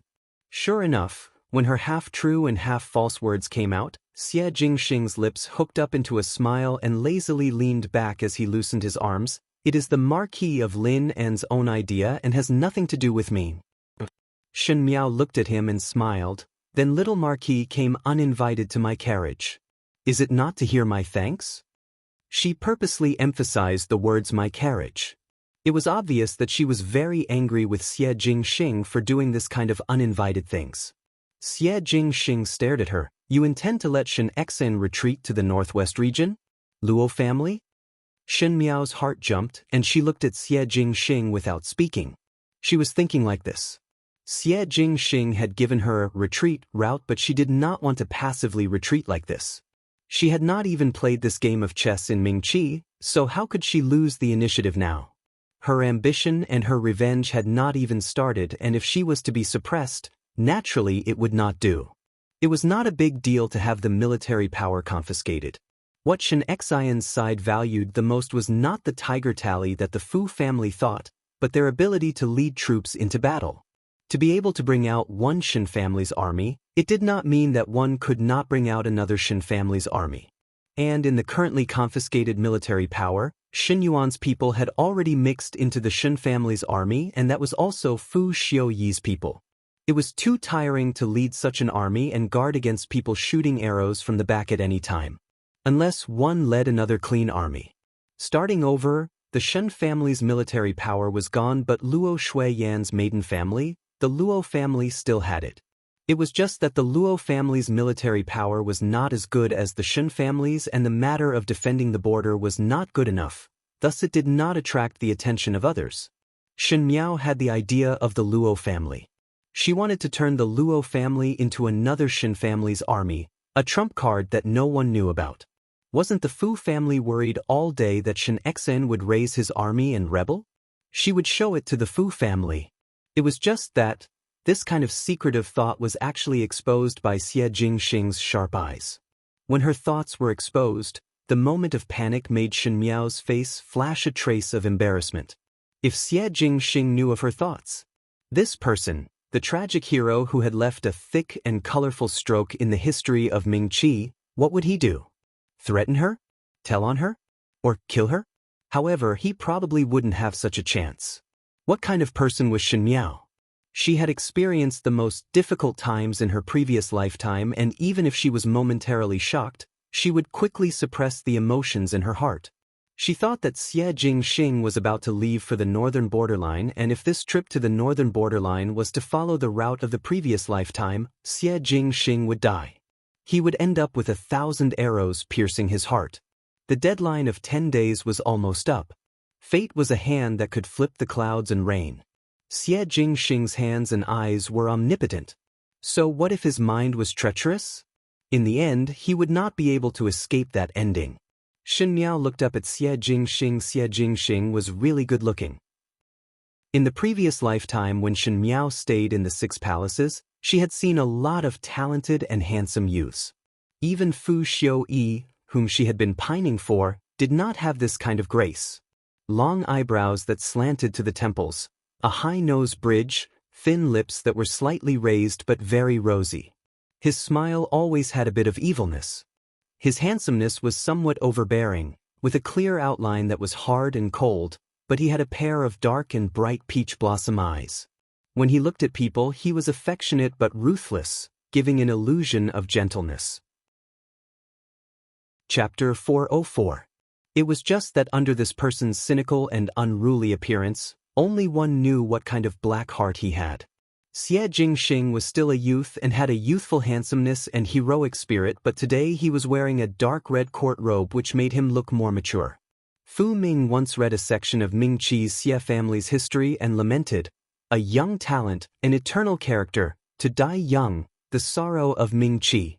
One could see the high evaluation of Xie Jingxing. When Shen Miao really noticed Xie Jingxing, it was already later and she only saw him from afar at the palace banquet. She vaguely felt that he was a very good-looking young man, but Fu Xiuyi's attitude towards him was not warm. Today's Xie Jingxing was still a miserable youth. Who would have thought that it would not be long before this handsome, smiling youth would lose his life on the battlefield? There was an additional trace of pity in Shen Miao's eyes. Being reborn, she was not a good-hearted person, but Fu Ming and Wan Yu had praised him before, so there was an additional trace of appreciation. Her uncertain and sometimes vigilant and sometimes sympathetic gaze made Xie Jingxing somewhat inexplicable. Suddenly he thought of the first time he saw Shen Miao at the entrance of Guangwen Tang. Shen Miao also used such a pitiful expression to look at him. Xie Jingxing asked thoughtfully, "You pity me?" This person was simply better at observing one's words and body language than her. Shen Miao secretly thought in her heart, but a smile floated on her face. What qualifications do I have to pity others? Xie Jingxing made a N sound as if he felt that what she said was reasonable. But he suddenly reached out to lift the curtain of the carriage. This was a remote place and no one would come over. Lifting a corner of the curtain of the carriage, one could see the high palace walls. Shen Miao's gaze could not help but be somewhat distant. She had lived in the palace for so many years and was reborn, but she was still unable to escape this fate. But she did not regret it. What was the purpose of living? The dead could no longer be revived. Living was naturally to take revenge. Shen Miao looked carefully, as if she wanted to engrave every piece of the palace walls in her eyes. When Xie Jingxing saw it, his lips curled up. "You want to live in?" Shen Miao was slightly startled. If you want to live in, I can help you, Xie Jingxing said. His tone was inexplicable, but his smile seemed to hide something deeper. When the time comes, how will you thank me? If little Marquis is able to burn down this palace, perhaps I will be endlessly grateful to you, Shen Miao answered. Xie Jingxing raised his eyebrows in surprise. I thought you wanted to be a noble person. I want to be a noble person. Shen Miao turned her head and looked at him with a sarcastic smile, but not the kind of noble person that you are talking about. They are nobles who are even nobler than nobles. You want to be the Empress? Empress? Shen Miao's eyes were slightly absent-minded. She also wore court attire and had a full head of phoenix hairpins. During the coronation ceremony of the Emperor and Empress, the scene was boundless. The officials knelt down and the common people cheered. She was the mother of the world. At that time, she thought she had everything she wanted. But now, it seemed that the higher one climbed, the more painful the fall would be. Empress? It was just an empty reputation. It is easy to be an empress. Xie Jingxing plainly said, it is difficult to be an emperor. The winds and clouds of Mingqi were gathering and the 9 princes each had their own merits. Even the crown prince's position was not very stable. Who knew which hand the imperial seal would fall into in the future? For a noble family to marry their daughter to a prince, was it not a gamble for one's future? Riches were sought in danger and greed was a human's instinct. A general's success was built on the bones of 10,000 people, the winner was king and the loser was a bandit. Since a female had chosen the wrong person, naturally she had to follow. Xie Jingxing casually said, who did you choose? Chapter 405. He was asking her which prince she favored, which one did she want to marry, and which one did she want to support. Little Marquis, who do you think has a better future? Shen Miao asked back. Looking at one's physiognomy, no one has a future. Xie Jingxing's words were horrifying to hear. What about you? Then look for someone with a future. Then what do you think of me? Xie Jingxing raised his eyebrows and asked. Most likely his words were to tease Shen Miao as he was not serious about it. Little Marquis also does not have a future. Shen Miao looked at him seriously. Xie Jingxing was choked by Shen Miao's words. Even though he was not angry, he was somewhat displeased. He thought that all the females that he had met adored him and all the males that he had met were afraid of him, but Shen Miao did not adore him, nor was she afraid of him. She even kept stroking the tiger's fur. Was he too kind to Shen Miao? So it made Shen Miao feel that he was a person with a good temper? What exactly does little Marquis want to say? If you are done, then quickly leave. Shen Miao impolitely asked him to leave. It would not be good to be seen and misunderstood by others. Misunderstanding? Xie Jingxing's eyes flashed with a smile as he deliberately said softly, what misunderstanding? A lecher taking advantage of a young female from a good family. Shen Miao did not even blink as she answered neatly. She could see that Xie Jingxing was shameless in the matter of despising etiquette and rules. Even though Xie Jingxing had seen all kinds of orioles and swallows, he was somewhat dizzy from Shen Miao's valiant words. He coughed twice and sat up straight. He did not tease Shen Miao anymore and said, retreat to the northwestern region and the faster the better. The longer it drags on, it would not be good for Shen Exin. Shen Miao looked up at him as she did not expect that Xie Jingxing would remind her of such a sentence. After all, she did not want to go up against Xie Jingxing, and it was already very good that Xie Jingxing did not have any hostility towards her. Many thanks. Xie Jingxing said, it would be best if Shen Exin could leave the Ding capital before I set off. Shen Miao was somewhat helpless. That would also need to succeed. Not everyone had the same ability as Xie Jingxing. Shen Miao always felt that the background that Xie Jingxing relied on did not seem to be the residence of the Marquis of Lineage, and was even above the residence of the Marquis of Lineage. But in Mingqi, other than the imperial family, what else was there that was more powerful than the residence of the Marquis of Lineage? And the imperial family and Xie Jingxing were now opposing each other. Shen Miao could not guess. Xie Jingxing paused for a moment and suddenly lifted the curtain of the carriage and flew out. He came and left quickly, and before Shen Miao could react, She heard someone calling from outside, "Fern, master, eldest young master." Shen Miao lifted the curtain of the carriage and saw Shen Xian and wife and Shen Qiu walking over from the corner of the city gates. When she saw Jing Zhi and Gu Yu, she was surprised for a moment. Shen Miao looked around again and did not find any trace of Xie Jingxing. She thought that this person was very alert and his skills were good.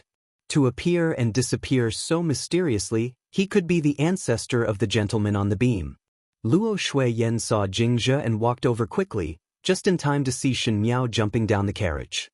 After not seeing for a few days, Shen Xian and wife and Shen Qiu had become a lot more haggard. Shen Miao had seen the imperial family's methods before. Sometimes when one had not decided on how to deal with a person, house arrest could wear down a person's willpower. Shen Xian's family were all martial people and had firm willpower, but to leave Shen Miao in the residence, it would inevitably make one think more. Luo Shuiyan took a few steps forward and pulled Shen Miao's hands to size her up.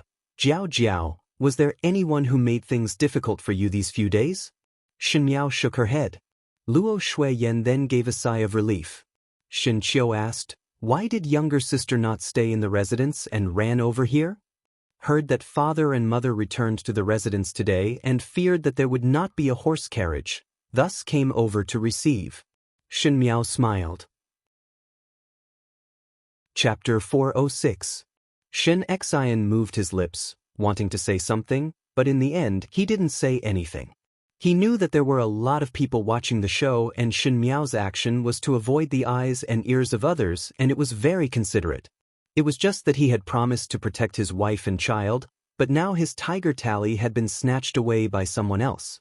How could he not feel depressed? He silently boarded the carriage and Luo Shuiyan did not want Shen Miao to worry, so she also pulled Shen Miao into the carriage. Jing Zhi and the rest sat in the carriage at the back and there was only Shen Miao's family in the front carriage. "Mother, what did His Majesty say?" Shen Miao asked. Luo Shuiyan hesitated for a moment, then smiled and said, "It's nothing. It's just a misunderstanding." Shen Miao said, "The tiger tally was taken away. How can it be a misunderstanding?" Shen Qiu was surprised for a moment and subconsciously looked at Shen Xian. Having the tiger tally taken away, the one who was the most angry should be Shen Xian. He also did not know where the mistake was. The only possibility was that there was a problem within the Shen family's army, otherwise who would know about the matter of disobeying orders and massacring the city. Actually, there is nothing wrong with the tiger tally being taken away. Luo Shuiyan tried to comfort Shen Miao as she was afraid that Shen Miao would feel uneasy. He said, "Even without the tiger seal, we can still fight. Your father is still a general. We will be the same as before." Shen Miao's eyes hung down as Shen Xian and Shen Qiu looked at her worriedly. In the past, Shen Miao was somewhat arrogant and willful, but that was because she had the backing of the formidable great general. Once there was no backing, it was normal for this noble young lady to not be able to accept it. "Is it still going to war?" Shen Miao softly said, "Bring the frontline people to war and bring the cooks to war?" Luo Shuiyan and Shen Qiu were instantly stunned. These days they were used to Shen Miao's gentle and obedient manner, and when they suddenly heard such a sharp question, it was somewhat unbelievable. Shen Xian's face turned livid. The pride of a general was not to be trampled on by anyone. Emperor Wen Hui spared his life but gave him a deep humiliation which made him feel worse than killing Shen Xian. "Of course, we can still fight without the tiger tally, but your majesty can always send another deputy general, assistant general, military officer, and supervisor. When you give orders, you have to look at other people's faces. When you mobilize the three armies, you have to use other people's talismans. Isn't the title of general just an empty shell?" Shen Miao raised her head and her pair of eyes were incomparably clear, as if she was speaking the most ordinary household words. But who had seen such an overbearing Shen Miao before? Perhaps Shen Qiu had seen it before, but Shen Xian and Luo Shuiyan had never seen it before. Moreover, he was directly talking about the matters of the imperial court. Shen Xian clenched his fists but still comforted. "Jiao Jiao, father will clear his name and the Shen family army will eventually return to father's hands. Jiao Jiao, your identity will not change." Shen Xian's entire life was based on his military achievements, and he believed that in Ming Qi, other than Xie Ding, no one could be as brave as him. A treasured sword was not afraid of being hidden too deeply. There would come a day when it would be unsheathed again. But how long do we have to wait? By that time, would the Shen family army, who had already become the imperial army, still be loyal to father? Even now, there are spies under father's command. In the future, who can guarantee that there won't be more? Hearing this, Luo Shuiyan's expression turned solemn as she asked, Jiao Jiao, who told you these words? Shen Miao was able to know that Shen Xian's tiger tally was taken away and was also able to know that the Shen family's army was placed in the imperial army because these were things that everyone knew. But the matter of there being a traitor in the Shen family's army was something that was not heard from the outside. Those who were able to say such things to Shen Miao would at least have done some research on the matters of the imperial court. Luo Shuiyan was afraid that Shen Miao was being used by others. Shen Miao shook her head. I am not a fool. I might not really not know about the things that others do not tell me. Shen Qiu said, younger sister is very smart. On the matter of Prince Yu, Shen Qiu could see Shen Miao's ability. He knew that Shen Miao's vision was not like that of an unmarried young female. She was exceptionally ruthless but could see it clearly. Chapter 407. It was rare for Shen Qiu to say such things, so Shen Xian frowned and asked, Jiao Jiao, what exactly do you want to say? Since the Shen family army is no longer ours, then there is no need for the Shen family army. How about giving up? Shen Miao's words were shocking. Jiao Jiao. Luo Shuiyan stopped her words and suddenly felt that her tone was too harsh and quickly softened. The Shen family army was brought up by your father and there are countless of subordinates. How is it easy to say to give up? It is because of the friendship of comrades on the battlefield. Impossible. Then what is father prepared to do? Shen Miao asked back. Continue to endure silently like this? Enduring silently might be able to wait for a good opportunity, but if one were to be suppressed by others, at the end there would be nothing left. Shen Xian stared at Shen Miao, as if he had never known this daughter of his before.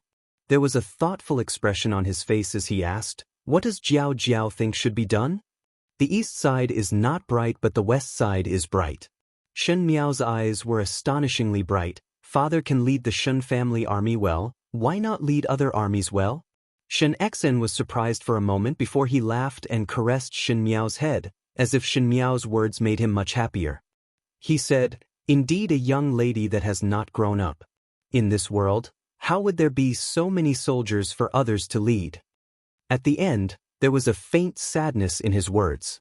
The Shen family army was like a child that Shen Xian had raised up, and now the pain of losing a child, how could words be used to describe it?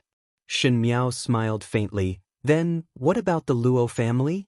Shen Xian's smile abruptly stopped. Luo Shuiyan and Shen Qiu thought of something at the same time and their eyes landed on Shen Miao. Shen Miao said unhurriedly, in Wei's hands, there is still a group of scattered soldiers. Even though it cannot be compared to the previous Shen family army, there are still a lot of them. If slowly trained, it may not be the next Shen family army. Luo Shuiyan's maiden family, the Luo family, was a family of generals, but it was a declining family of generals. It was true that there were soldiers under them, but after Shen Xian was stationed in the northwestern region, the Luo family soldiers in the Shaochun city disarmed and returned to the fields. Even though they still had the name of soldiers, they took the rations and did not do anything. After so many years, they were no different from ordinary people. How can this be? The Shen family had been loyal to the monarch for so many years, and serving the monarch was an instinct. Shen Miao's words could even be said to be disgraceful. Keeping his own soldiers in a place unknown to the emperor. Luo Shuiyan said, Jiao Jiao, this is not a joke. She did not know how to explain to Shen Miao how taboo the imperial family had towards the generals who held the army. Shen Miao was just a young lady, so how could she understand? It was Shen Qiu who spoke very little that opened his mouth. Younger sister wants to use the Luo family's army to replace the Shen family's army? It cannot be considered as a replacement. Shen Miao gently smiled. It is just that father is a general after all and cannot have no one by his side. Naturally there must be followers.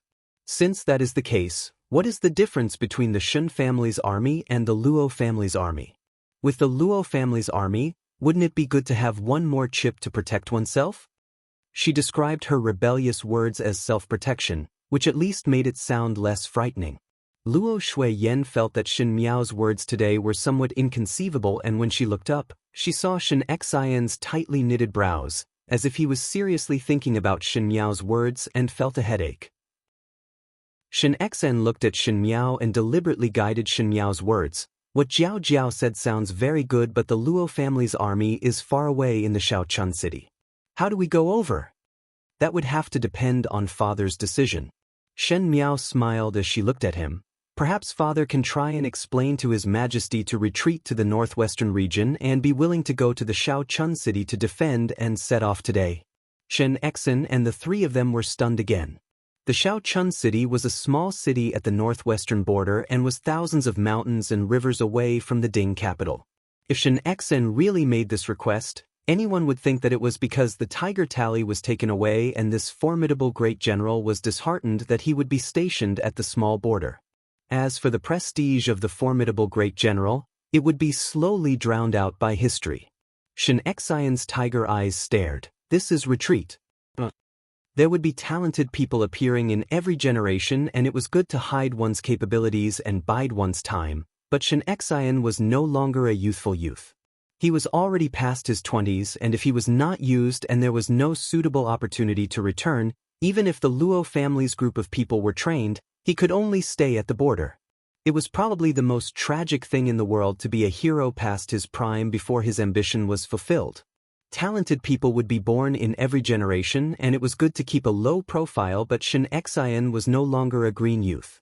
He was already past his 20s, and if he was not used, there would not be a suitable opportunity to return.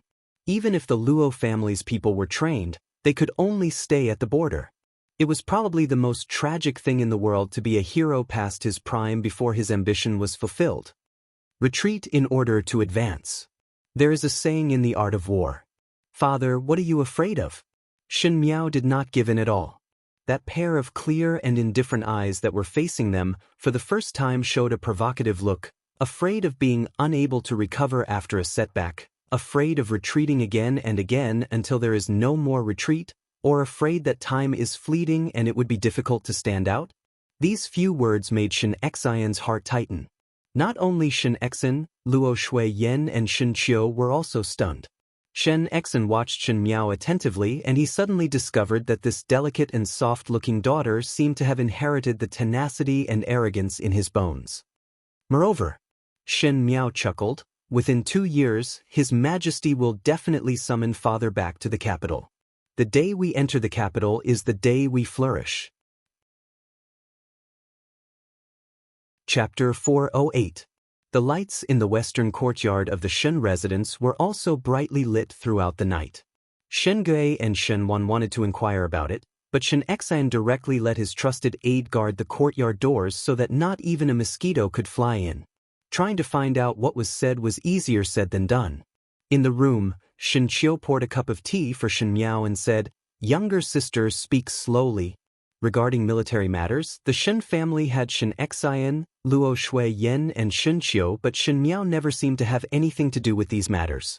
A pampered young lady who was far away in the Ding capital, perhaps she did not even know the layout of the aristocratic families in the Ding capital.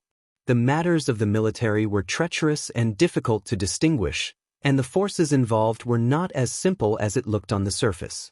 Even officials could not differentiate clearly, much less Shen Miao. But when Shen Miao said it, she said it so logically that Shen Xian and wife could not help but raise their eyebrows. Abandon the Shen family's army and pick up the Luo family's army. Luo Shuiyen said, but the Shen family's army are all elites and the Luo family's army? Speaking of the troops that her father had led before, Luo Shuiyen was somewhat sad. How can it be compared to the Shen family's army?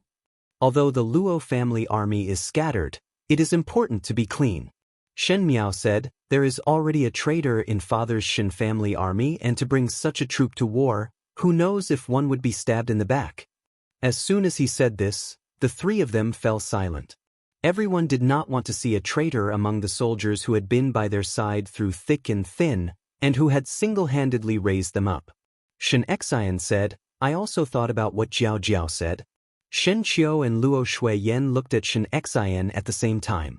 At this moment Shen Xian's suspicion from before faded away, and when he looked at Shen Miao, there was admiration in his eyes. If one is indecisive, one would definitely suffer from chaos. But what did you mean when you said in the carriage that you would summon me to the capital within 2 years? Correct. Shen Qiu also turned his head to look at Shen Miao. How did younger sister know that His Majesty would summon father back to the capital within 2 years? Who would be able to guess the emperor's thoughts? When Shen Miao said those words, it seemed to have some meaning. Luo Shuiyan suddenly became nervous. She was thinking about the long term, and the person who could understand the emperor's mind would definitely be someone around Emperor Wenhui. Could it be Prince Ding? Prince Ding and Shen Miao's past matters had been exposed, and Luo Shuiyan's greatest worry was that Shen Miao would be dragged into the muddy waters of the fight for the throne between the princes and be used as a bargaining chip for no reason. Shen Miao's eyes hung down. Within 2 years, Emperor Wenhui would naturally summon Shen Xian back to the capital. Because of the Ming Qi's tribute, there was the Qin country in the north and the Great Liang in the west.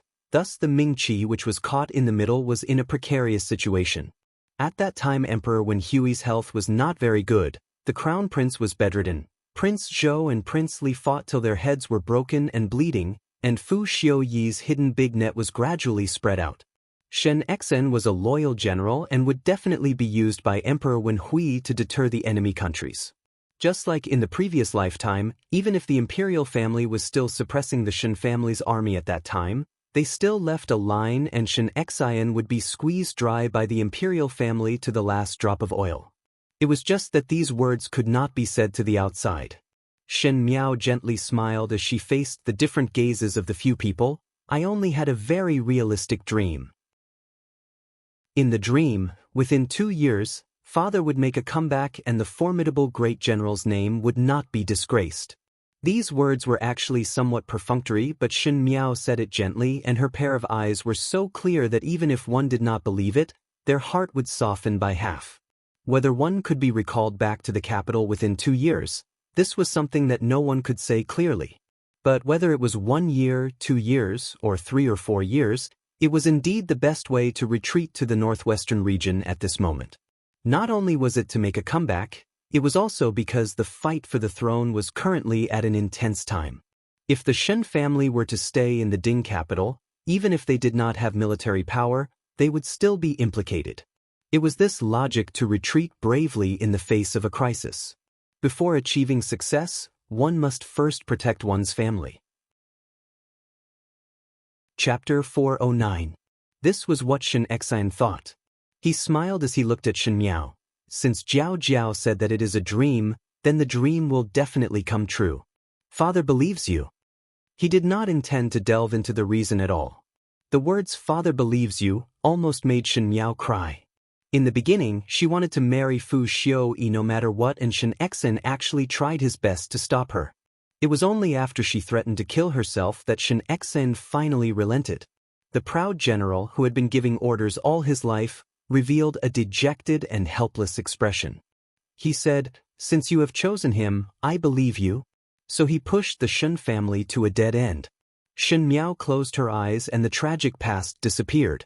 She said, "If father really believed what I said, then tomorrow one will request His Majesty to retreat to the Shaochun city." Tomorrow? Luo Shuiyan was surprised. Why so urgent? It is precisely because you are in such a hurry that His Majesty will think that father was dissatisfied with having the tiger tally taken away and acted in a fit of pique. I won't think too much, Shen Miao explained.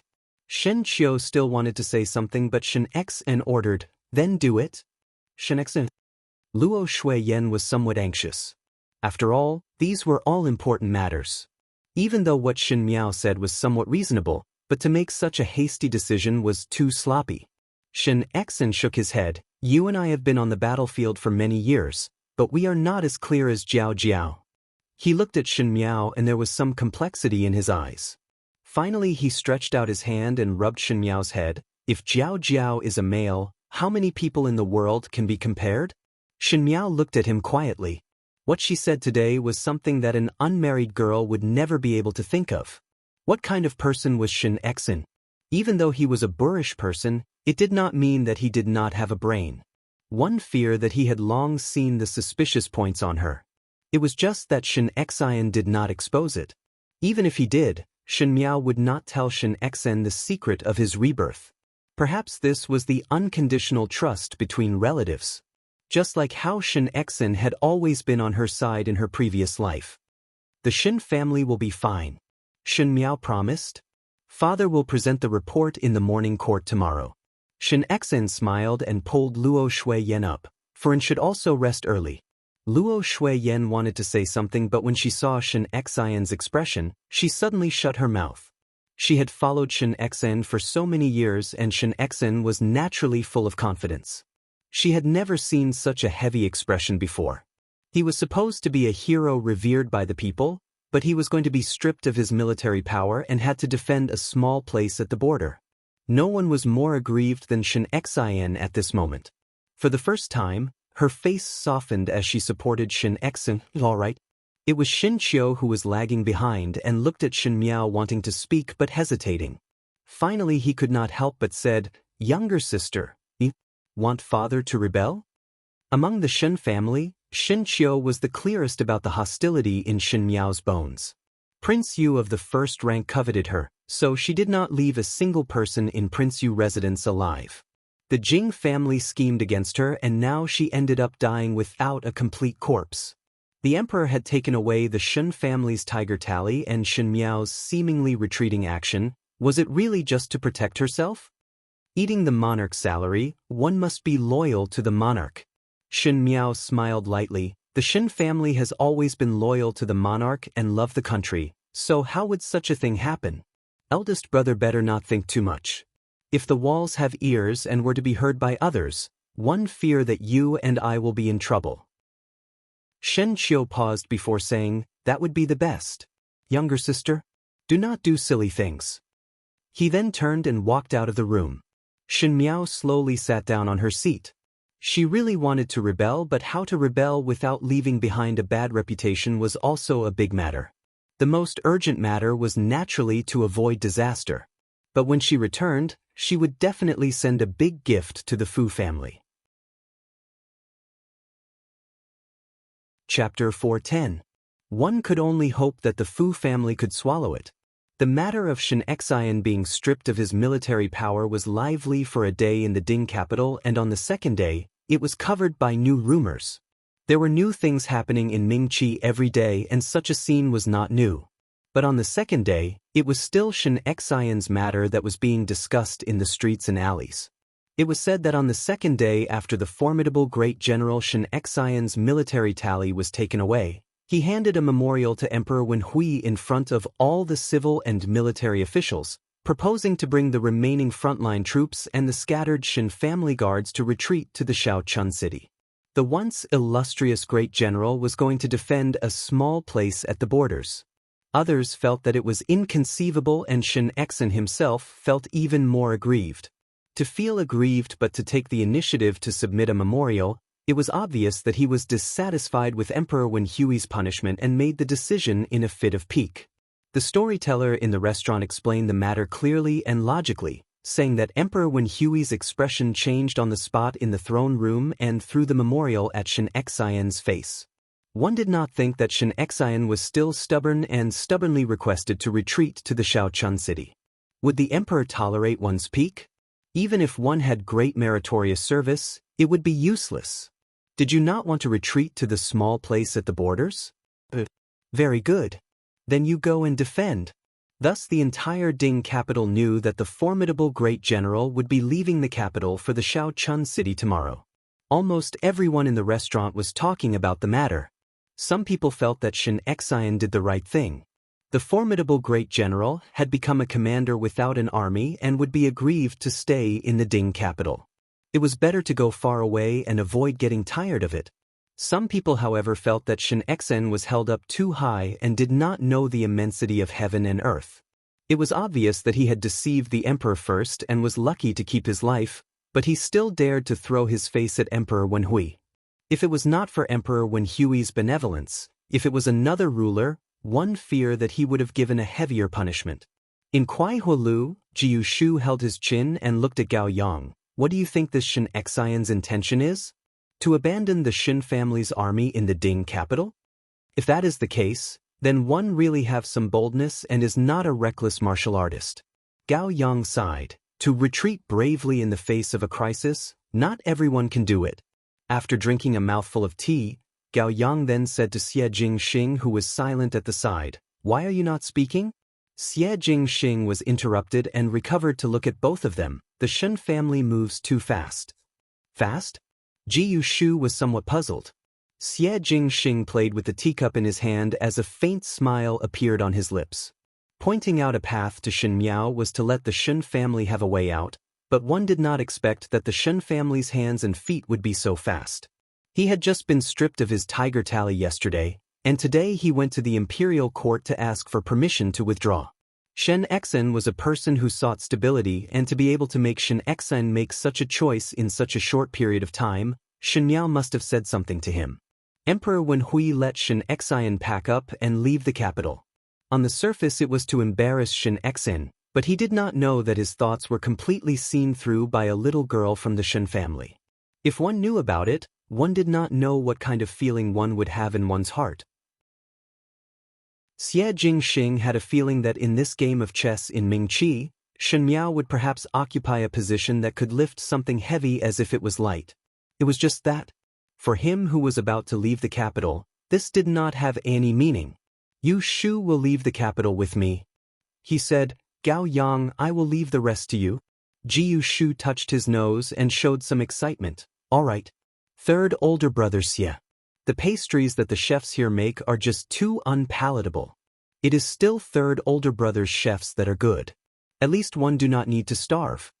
Gao Yang rolled his eyes at him and said coldly, "The entire Ding capital has been eaten by you. Since when do you starve?" Finishing, he changed into a serious look and said to Xie Jingxing, "Do not worry. Leave this to me." Chapter 411. Xie Jingxing nodded his head.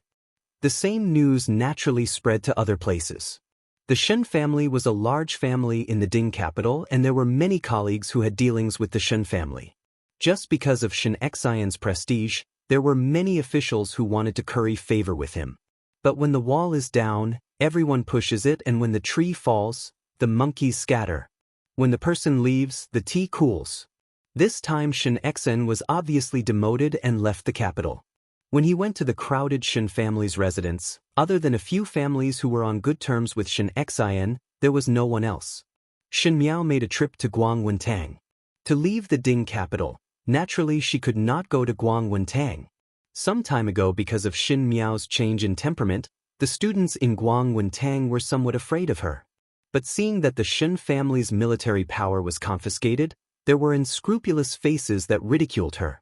It was just that Shen Miao did not even turn her head as she walked over, as if she did not hear anything, which made those noble children feel bored.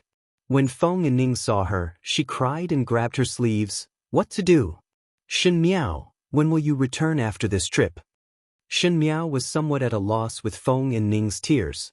In all fairness, in the previous lifetime, because of her stupidity, the noble females in the Ding capital were not willing to be associated with her. In this lifetime, she had a cold heart and did not deliberately try to attract anyone's liking.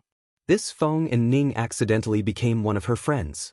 Even though her temperament was a little arrogant, she did not have any bad intentions. Sometimes looking at her age, Shen Miao would think of Wan Yu. She comforted, "He will return not long later." "Liar."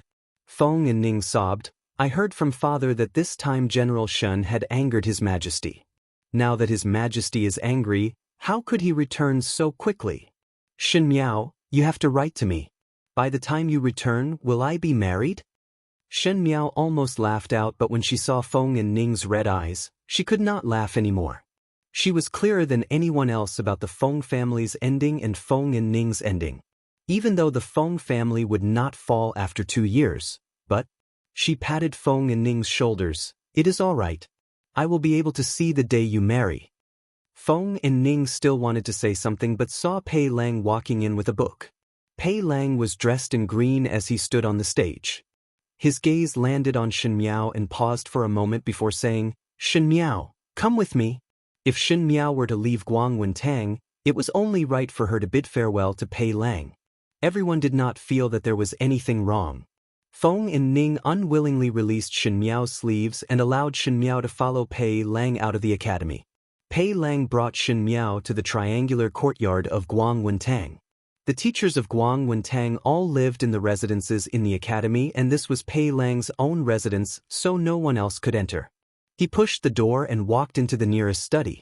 Shen Miao followed in and closed the door at the right time. You're leaving? This time, Pei Lang didn't beat around the bush as usual and asked directly. Shen Miao nodded. Pei Lang's expression changed and he hesitated for a moment before saying, Lu Ying's matter. Young Lady Lu Ying has already been settled. Shen Miao interrupted his words. She is living very well in the embroidery shop. Her double-sided embroidery is outstanding, and in the future it would be good to rely on her skills to make a living as an embroidery mother. Perhaps she would be able to take in a few disciples. Pei Lang's expression gradually relaxed. Shen Xian's entire family was about to leave the capital, and he was afraid that Lu Ying's matter had not been settled. He had relaxed but saw Shen Miao staring at his eyes. Then how is the matter that Teacher Pei has considered? Pei Lang was startled. The matter that Shen Miao was talking about was naturally the matter of him being a spy by Fu Xiuyi's side. That day at Kuai Hua Lu, Pei Lang had already expressed his attitude, but as to how to proceed, he needed to think further. Hearing that, Pei Lang frowned. What do you want to say? Chapter 412. 2 years. Shen Miao said, within 2 years, I must return to the capital. At that time Teacher Pei must become His Highness Prince Ding's aide and the most dependable one. Pei Lang smiled, but there was some anger in his smile. Shen Miao, aren't you overestimating me? I am just a poor scholar and do not have anything. Even if I managed to sneak into His Highness Prince Ding's side, how would I be able to obtain the most dependable reputation? Teacher need not belittle yourself. Teacher is a 1,000-li horse, and naturally there will be Bo Lu who appreciates you. Shen Miao smiled gently. If one is not a 1,000-li horse, one must see oneself as a 1,000-li horse in order to let Bo Lu appreciate. She lowered her voice and looked at Pei Lang provocatively. If Teacher cannot do it, you guess how about I tell the story of Prefectural Magistrate Pei's residence to young Lady Lu Ying and say that the person who made me do all these was Teacher? Does Teacher think that young Lady Lu Ying would be moved to tears? Pei Lang was flustered. Shen Miao's words were clearly a threat, threatening that if he could not be Fu Xiuyi's left and right arm, then she would tell Lu Ying about these things. Lu Ying already had resentment towards the matter of that year, and if she was told that he was the one who arranged it, Lu Ying might return to Bao Xiang Lu in a fit of anger. Pei Lang said, I have never seen such a vicious and cunning female like you. The young female in front of him did not have any difference in age and would not respect him as a teacher. Pei Lang even had an illusion that Shen Miao was always suppressing him. Her provocations and threats seemed to contain some kind of inexplicable resentment, making Pei Lang somewhat embarrassed. Who would have thought that the seemingly gentle and delicate young female would have a heart that was even more terrifying and cold than the matrons in the house? Teacher must be joking. The ways of the world are difficult and one is only struggling to survive. Shen Miao smiled modestly, as if she was a disciple who was being admonished by a teacher. Her hands quietly took out an item from her sleeves and reached into Pei Lang's sleeves to hand it over to him. Pei Lang was startled for a moment as the soft fingertips rested on his wrist, but after a slight touch, it moved away as if it was a butterfly spreading its wings to fly. For some strange reason, Pei Lang actually had an impulse to keep her, but it was only for a moment before he sobered up and pinched the letter-like thing in his sleeves as he looked at Shen Miao in puzzlement. If Teacher is free, naturally you can take a peek at the embroidery manor where young Lady Lu Ying is at. In addition, there are some other matters that the top Hope Teacher will follow in to do. Shen Miao said. Pei Lang's body stiffened and instead of being angry, he laughed. Shen Miao, you want me to be your puppet? A scholar has the pride of a scholar. Sir, you are so knowledgeable and have such a lofty and unyielding character. I admire you very much. If it were any other scholar, I would definitely not use such methods. Shen Miao raised her head and looked at Pei Lang's somewhat angry expression, but her lips raised. But does teacher still have a choice? It is all right if teacher is not willing to do it. Even if separated by 1,000 mountains and 10,000 rivers, I naturally have ways to tell stories to young Lady Lu Ying. She smiled gently, but her tone was sharp. Pei Lang felt an indescribable anger burning in his heart, and he felt inexplicably aggrieved.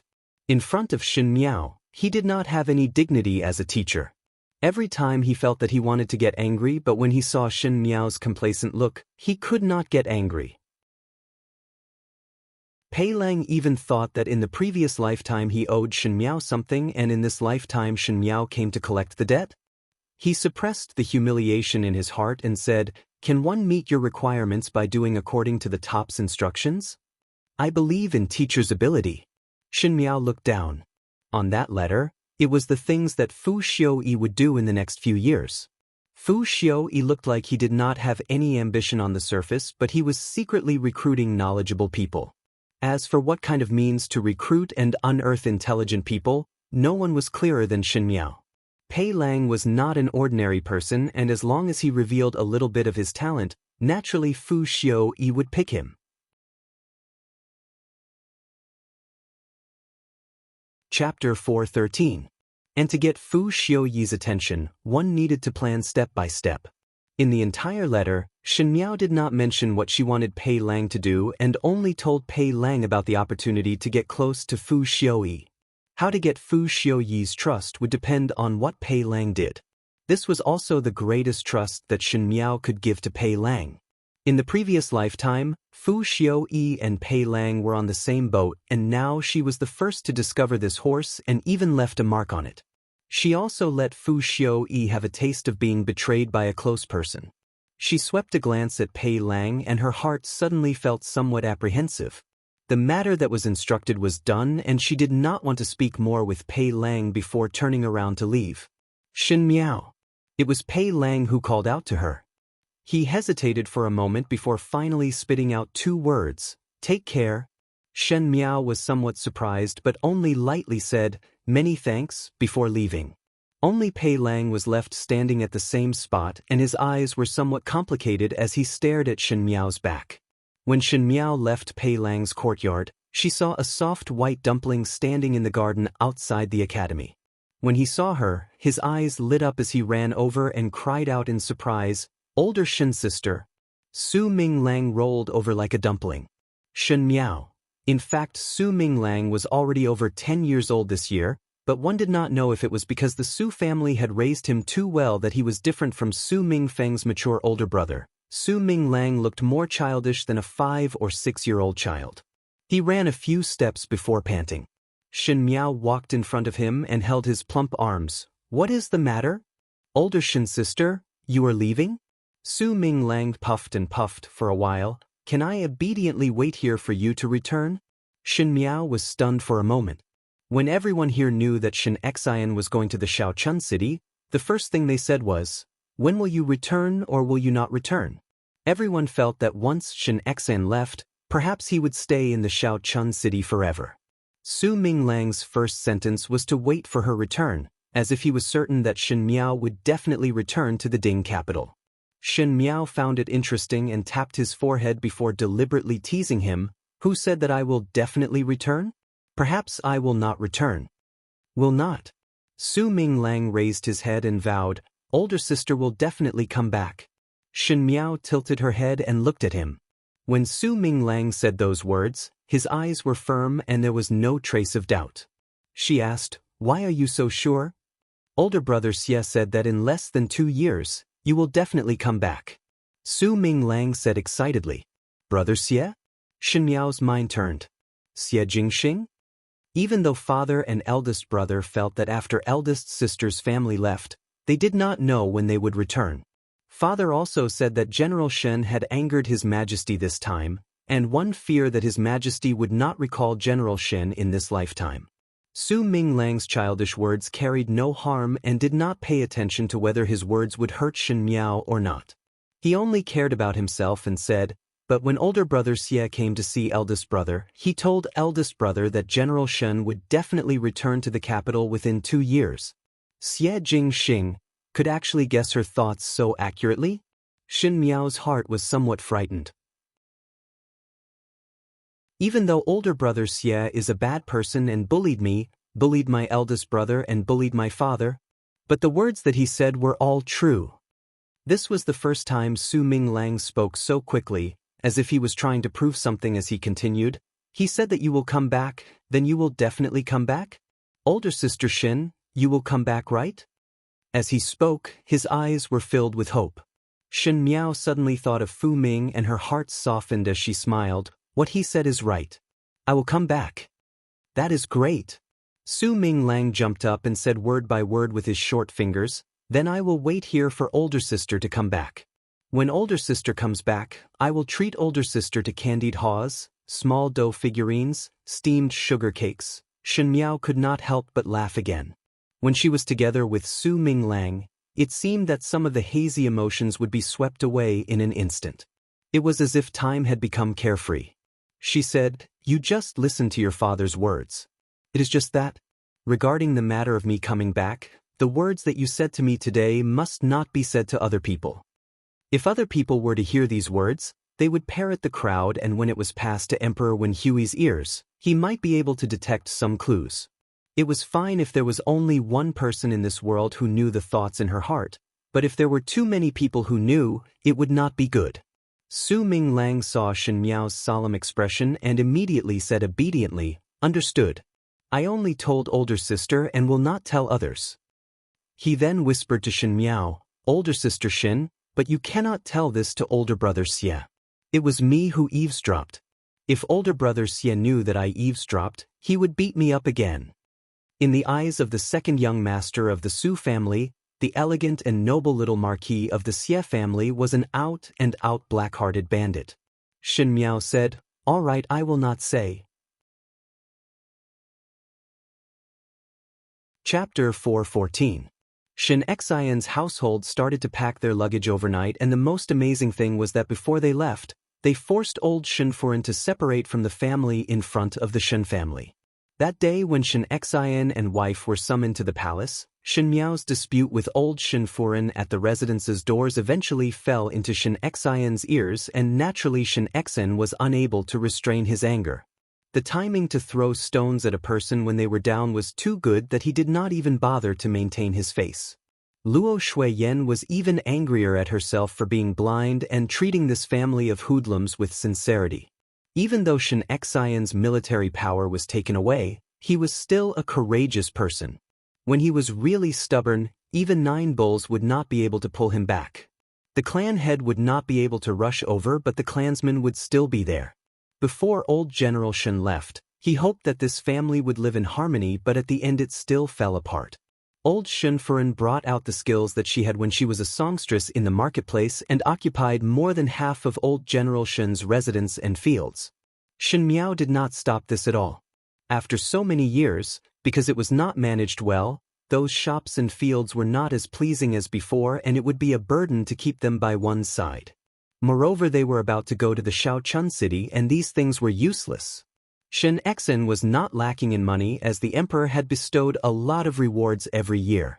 Old Shen Furen originally thought that in the public accounts books, the whereabouts of Shen Xian's money had already been cleared clean, but did not know that at the last moment, Shen Miao actually found another account book from who knows where. It clearly stated the money that Shen Xian had handed over to the government all these years, as well as the money that Shen Xian had supplemented himself. In front of the clansmen, these could not be denied, and no matter what, old Shen Furen had to spit out some. Shen Miao's thoughts were simple. No matter how much she could get back, even if Shen Xian and Luo Shuiyan did not even bother to look at these worldly possessions, it was good to disgust old Shen Furen. Old Shen Furen was really disgusted to the point of falling sick, and Chen Roqiu was very angry in her heart. Now that Ren Wanyun did not care about the matter and she was the one managing the household, there was not enough money, and Shen Xian even took back a portion of it. In the future, if things were not going well, one feared that old Shen Furen would take it out on her. Xin Yu was also angered. These days she could only watch helplessly as Chen Roqiu was overwrought over the matter of money. Shen Yu's high and proud character that was previously raised had also changed. Originally she did not put money in her eyes, but now she felt that she wanted to fight for it. It was not good to say anything in front of the clansmen, so he looked at Shen Miao and pretended to be worried. One do not know when fifth younger sister will return from this trip. One heard that the Shaochun city is lacking in supplies and it would be bad if the food is not good in the future. It is better to bring more money over. These words were faintly discernible ridicule of Shen Miao going to a bitter and cold place. Luo Shuiyan was about to get angry, but she saw Shen Miao lightly smiling. Correct, but the prices in the Ding capital are very high. In the future, without His Majesty's bestowment, second older sister must not spend as extravagantly as before. Her eyes landed on Xin Yu's wrist and smiled. After all, in the future, father will not give you a bracelet. Shen Yu was surprised for a moment and looked at the bracelet on her wrist before her face flushed red. That bracelet was none other than one of the bestowments that Shen Xian received. Originally, Shen Xian's bestowments were confiscated and Xin Yu would pick some good-looking jewelry from it. Who knew that when she said those words, Shen Miao would directly say that the bracelet that she was wearing was Shen Xian's. Was this not slapping her face in public? But this bracelet was extremely precious and Xin Yu was not willing to take it off and return it to her. Shen Miao seemed to see her thoughts and smiled gently. Older sister must not return this bracelet. There is no logic in taking back something that is given out. One do not know if there will be such a good bracelet in the future.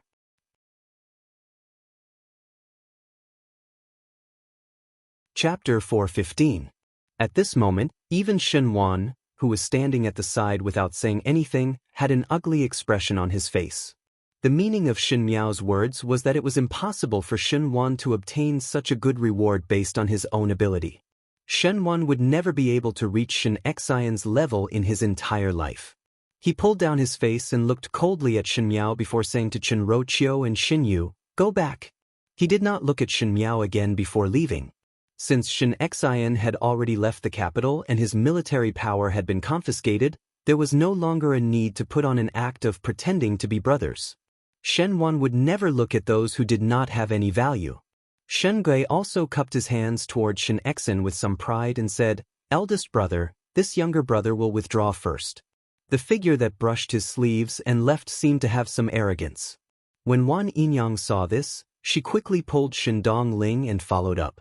She had been acting like a little girl for decades and did not change because of the changes in Kai Yin Yuan. Shen Gui was a person who could not keep his cool, and in his career, he relied on flattery to climb up. In terms of talent, he could not compare to his son Shen Yuan, and in terms of temperament, he was not as tenacious as Shen Wan.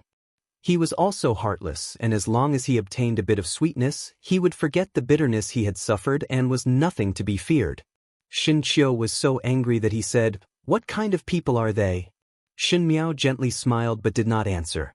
Not to mention Shen Wan and Chen Roqiu, but for Shen Gui's branch, within 2 years, Shen Yuanbo would die from smallpox. Shen Gui had already been drugged by Ren Wanyun and would not be able to have any more children in this lifetime. So what if he had money, power, and beauties? He didn't even have anyone to inherit his family business. There were 3 ways to be unfilial, and having no descendants was the worst. At that time, old Shen Furen would only urge her 2 sons to quickly spread the branches and leaves. Did Chen Roqiu think that she would be able to sit back and relax? Evil people will be tortured by evil people. Leave this mess to the Shen family and let them clean it up themselves. When the matter of Shen Xian retreating to the Shaochun city reached Prince Ding, Fu Xiuyi's ears, Emperor Wenhui had already approved it. At this time, Fu Xiuyi naturally could not say anything else. The more he said, the more suspicious it would be. It was just that Shen Xian's sudden appearance made him feel strange. He could see clearly that after so many years, even though Shen Xian was a martial artist on the surface, he was not an impulsive person. Even if he was indignant that his tiger tally had been taken away, he would not have hurriedly submitted a memorial and left the capital the next day. Involuntarily, Fu Xiaoyi remembered what Xin Yuan had reminded him before. Your Highness, don't underestimate my fifth sister. But at that time, Fu Xiaoyi did not take this sentence to heart. But now, for some reason, it resurfaced in his mind again. For Shen Exen to suddenly make this decision, could it be that Shen Miao was adding fuel to the fire? But how would a pampered young lady of the Ding capital take the initiative to go to such a cold place like the northwestern region? Fu Xiaoyi sensed that something was wrong, but he could not tell what was wrong. He only felt that things should not develop like this. The advisor beside him asked, Your Highness, are you worried about the formidable general? Even though there was a change in the situation, but the Shen family's army had already dispersed and the tiger tally was taken back, so the formidable great general's role was not much. Your Highness can rest assured and show off your skills. Fu Xiaoyi recollected his thoughts and lightly responded. Even though Shen Xian had deviated from his plans, he was after all not an important chess piece. If it was an important chess piece, in the beginning when Shen Miao was in love with him, he could be used. But one did not know what happened afterwards, and that little bit of love dissipated, making him lose the opportunity to pull the Shen family onto his boat. But it was considered as a sigh of relief. If he really married Shen Miao, even if he had the Shen family's military strength, he would still be ridiculed by everyone. Fu Xiaoyi was extremely proud in his bones, so how would he allow himself to have such a stain? Now those hypotheses were scattered along with Shen Xian's family leaving the capital. He said, Go and recruit more people these days. Chapter 416. The advisor was stunned for a moment before cupping his hands in acknowledgement. Fu Xiaoyi shifted his gaze. Since the game had already begun, the day of conquering the world was just around the corner. It was imperative to recruit more talents in the shortest time possible. Shen Xian left the capital early the next morning. When he left the capital, it was early in the morning and the sky was not even bright. Shen Xian had sneaked away. One reason was that he did not want to make things difficult for those colleagues that he had good relations with. If they were to send him off, it would be equivalent to going against Emperor Wenhui. The heart of an emperor was temperamental. It would not be good if he vented his anger because of this. Secondly, the Shaochun city was thousands of mountains and rivers away from the Ding capital, thus the earlier one traveled, the earlier one would arrive. However, even if they galloped at full speed, it would still take them more than half a year to arrive. Even though Shen Exen was taken in by the Shen family's army and only the frontline people were left, he still had a group of confidants in private. In addition to Shen Qiu's subordinates, Mo Qing and Ah Qi, he was not afraid of encountering any danger. Their journey had been pretty good. Luo Shuiyan and Shen Exin were initially worried that Shen Miao's body would not be able to withstand such a long journey and feared that she would feel uncomfortable in the middle of the journey. Who knew that Shen Miao did not even utter a single word of tiredness. Even Shen Exin kept on praising, Jiao Jiao is indeed my daughter. Which female family in the Ding capital would have such tenacity? Luo Shuiyan rolled her eyes at him but felt even more guilty towards Shen Miao. She was a pampered girl, but she had to follow them and suffer hardships. Jingzhe was holding on to the curtain of the carriage. Because it was her first time traveling far, she was somewhat surprised. One moment she pointed at the birds in the sky, the next moment she pointed at the hares in the forest and screamed. Seeing Shen Miao's calm look, she asked curiously, Why does young lady not find it fresh? These things can't be found in the city. With that said, Guyu also knocked on Shen Miao's face and probed, Young lady, look at it and there is not a bit of nostalgia. Luo Shuiyan, who was sitting in the carriage, was stunned. To leave the hometown that one had lived in for more than 10 years and go to a place that one had never heard of. The Shaochun city was definitely not as prosperous as the Ding capital, and one was unfamiliar with the people and the place. Any young lady would at this time show their attachment and reluctance to leave their hometown. However, Shen Miao was very calm from the beginning to the end. Sometimes she even looked a little lively. Brisk? What was there to be happy about leaving one's home? Feeling Luo Shuiyan's gaze, Shen Miao was slightly surprised for a moment before smiling.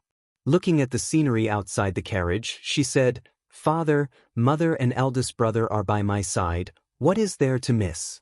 Even if one were to stay in the Ding capital, one would not have any relatives and it would not be considered as a home? Hearing this, Luo Shuiyan's heart ached, thinking that she had seen the ugly faces of the Shen family when she came back this time. For so many years, she had thrown Shen Miao into that family and thought that she was living well, but now it seemed like a big joke. Shen Miao most likely did not treat those people as family, otherwise she would not have said such words. Thinking of this, Luo Shuiyan pulled Shen Miao into her embrace and said guiltily, "Correct. In the future Jiao Jiao will be together with father, mother and eldest brother. No one would dare to bully you." Shen Miao nestled in Luo Shuiyan's embrace and lowered her eyes to hide the trace of coldness in them. How could this be the first time he had to leave his hometown and travel alone? In her previous life, when she went to the Qin state as a hostage, the mountains were high and the rivers were long. When she brought along her trusted maids, how many of them died in foreign lands? The scenery at that time was just like now. It was obviously very blurry, but one could clearly remember the feeling of that moment. From the Ding capital to the Qin country and from the Qin country back to the Ding capital, both roads were very bleak. It was a pity that she thought that she was doing it for the sake of righteousness and for the common people of the world, but did not know how ridiculous and lame she was in the eyes of everyone.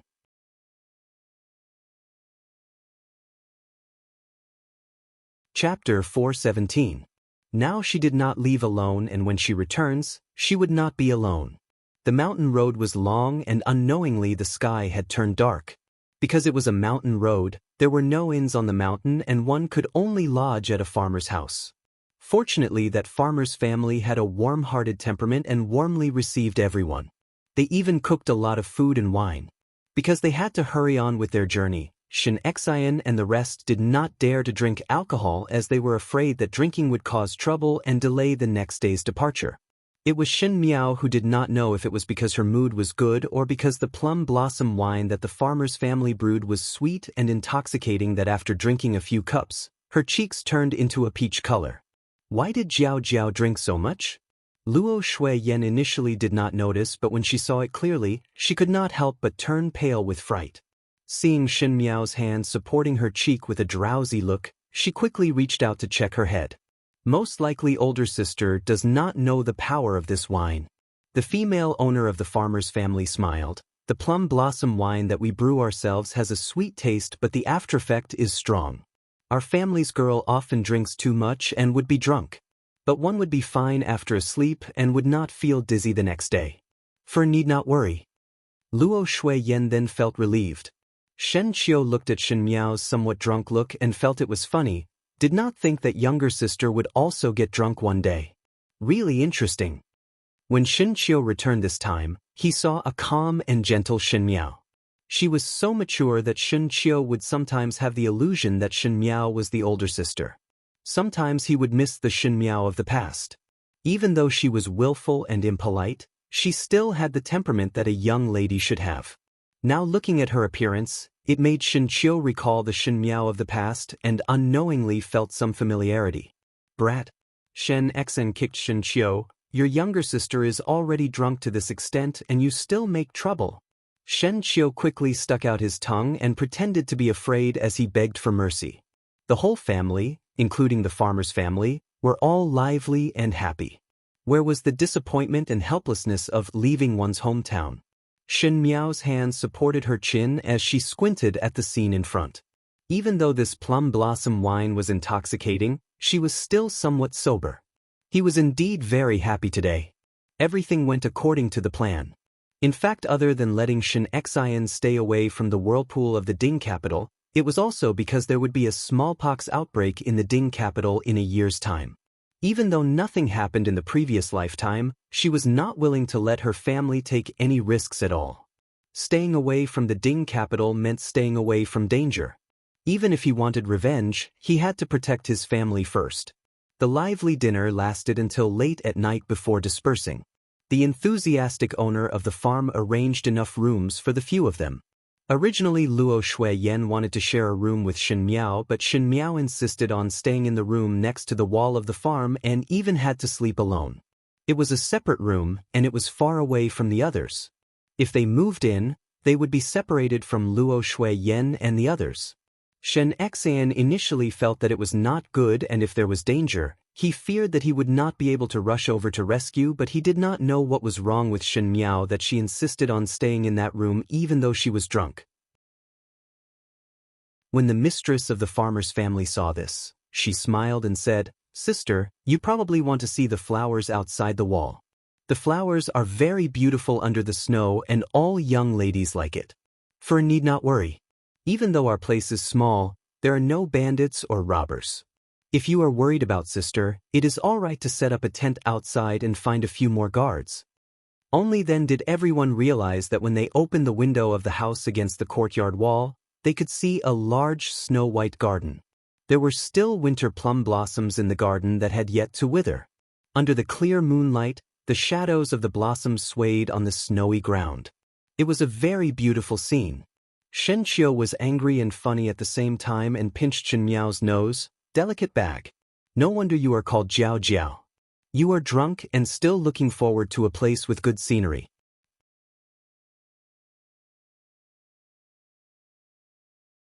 Chapter 418. Luo Shui Yen hit down Shen Qiu's hand and said angrily, "Do not move around." She then looked at the somewhat confused drunk Shen Miao and shook her head, "Not willing to sleep with me and still want to sleep at such a far place. Let Mo Qing, Qi and the rest set up a tent outside the courtyard for the night. Jingzhi and Guyu will come out after serving young lady to change."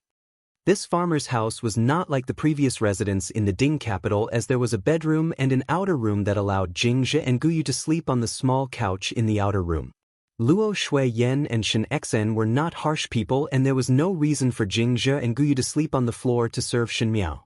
Thinking that this farmer's house was not big and with Qi, Mo Qing and the rest guarding outside, there would not be any problem. Jingzhi and Guyu helped Shen Miao to change her clothes and washed her face before leaving the house. Mo Qing, Qi and the rest who had set up the tent in the courtyard also prepared to take turns to keep watch. Jingzhi and Guyu went up to warn them again before leaving. In that beautiful little room, there was only Shen Miao left alone. And Shen Miao, who was supported by Jingzhi to climb up the couch, suddenly climbed up from the couch. The aftereffects of the plum blossom wine finally surged up at this moment, and Shen Miao's clear eyes were in a state of chaos. She swayed as she stood up and wanted to walk towards the window, but she stumbled and almost knocked into the corner of the table and fell down. In the darkness, a pair of strong arms held her up, and one could vaguely smell the faint fragrance of the other party. A familiar voice sounded beside her ears with a hint of ridicule, actually pouncing onto another's body. Shen Miao took the opportunity to wrap her arms around his waist to make herself stand more stable, but did not realize that this action of hers made the latter's body stiffen. After a moment, there was a cheech sound and a flame sprang up. That person did not know where to find a match and lit the oil lamp in the room. The windows of the farmer's house were all wooden carvings. Those were real wooden carvings, and there was not even a layer of white paper. Even if there was a lamp in the room, one would not be able to see it from the outside. Thus, the few people in the courtyard did not notice any abnormalities in the room. Under the blurry light, he was able to see the man's facial features clearly. Snow-white fox fur coat, dark red embroidered clothes, red lips, white teeth, a pair of black eyes like peach blossom. The embroidered clothes in the night had a graceful bearing. If it was not Xie Jingxing, who else could it be? Shen Miao was surprised for a moment and said, "Xie Jingxing?" When she said this, her body became heavy and she accidentally leaned against Xie Jingxing, almost hugging him. Xie Jingxing frowned. "Such a strong smell of alcohol, how much did you drink?" He looked at Shen Miao and said with some disdain, "I sent you off with good intentions, but who knew that I would meet a drunkard? You're the one who's drunk." Shen Miao immediately retorted, "All right, you know me and still talk back to me. It seems that you are not drunk," Xie Jingxing said as he helped Shen Miao to the couch. Then he brought the lamp closer to him. Under the dim light, Shen Miao was wearing a plain white inner garment and her hair was disheveled as she looked over ignorantly. It was completely different from her usual astute and calm appearance, and she really had the appearance of a delicate and pitiful young lady. Xie Jingxing thought for a moment and finally could not hold it back and fiercely pinched her face. Shen Miao glared at him angrily. It was rare to see her with such a childish look, and Xie Jingxing felt that it was interesting. He only thought that Shen Miao was drunk, and as the saying goes, wine spits out the truth. Perhaps he would be able to ask something. Who am I? Xie Jingxing. Shen Miao quickly answered. Know what kind of person Xie Jingxing is? Shen Miao stared at him and slowly frowned but did not speak. Xie Jingxing felt that she was looking at him strangely and thought that this girl was cursing him in her heart. Who knew that Shen Miao suddenly smiled and said, "A wonderful and stunning character." Chapter 419. Xie Jingxing. He stared at Shen Miao thoughtfully and asked, "Are you pretending to be drunk?" The little marquis of the Xie family, a young talent, an eternal character, a heroic age. The words at the back gradually became softer, as if she could not remember. Xie Jingxing initially had some suspicions, but when he saw that Shen Miao did not seem to be pretending, he felt somewhat strange and raised his brows. "Did not think that in your heart, you are so satisfied with me." He leaned closer and teased, "Could it be that you admire me?" Shen Miao reached out and pushed his head away. Xie Jingxing was somewhat speechless. If it was on normal days, it would be very interesting to tease Shen Miao. But now that Shen Miao was so drunk that even the eternal character evaluation came out, it would be very boring to tease her now. He said, "Originally wanted to see you one last time. Since you are this drunk, forget it. Let us part here." He was about to leave after speaking, but who knew that with its plop sound, Shen Miao fell from the couch to the ground again. Xie Jingxing first wanted to help Shen Miao up but then stopped and crossed his arms at his chest as he stood calmly at the side. He watched Shen Miao struggling on the ground and after admiring for a while, he then said, "One should really let you see your current appearance." Shen Miao was dizzy from drinking and her body was soft, so how would she be able to stand up? She flopped on the ground for a long time but to no avail. Xie Jingxing finally could not stand it anymore and mercifully helped her up before sitting on the couch. He then heard Shen Miao saying, "Li Gonggong, Ben Gong want to see the fireworks?"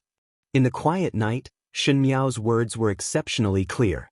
Li Gonggong, Ben Gong want to see the fireworks. The charcoal fire in the room seemed to have solidified. Xie Jingxing's originally curled lips slowly lowered down and his pair of peach blossom eyes were no longer filled with a romantic smile.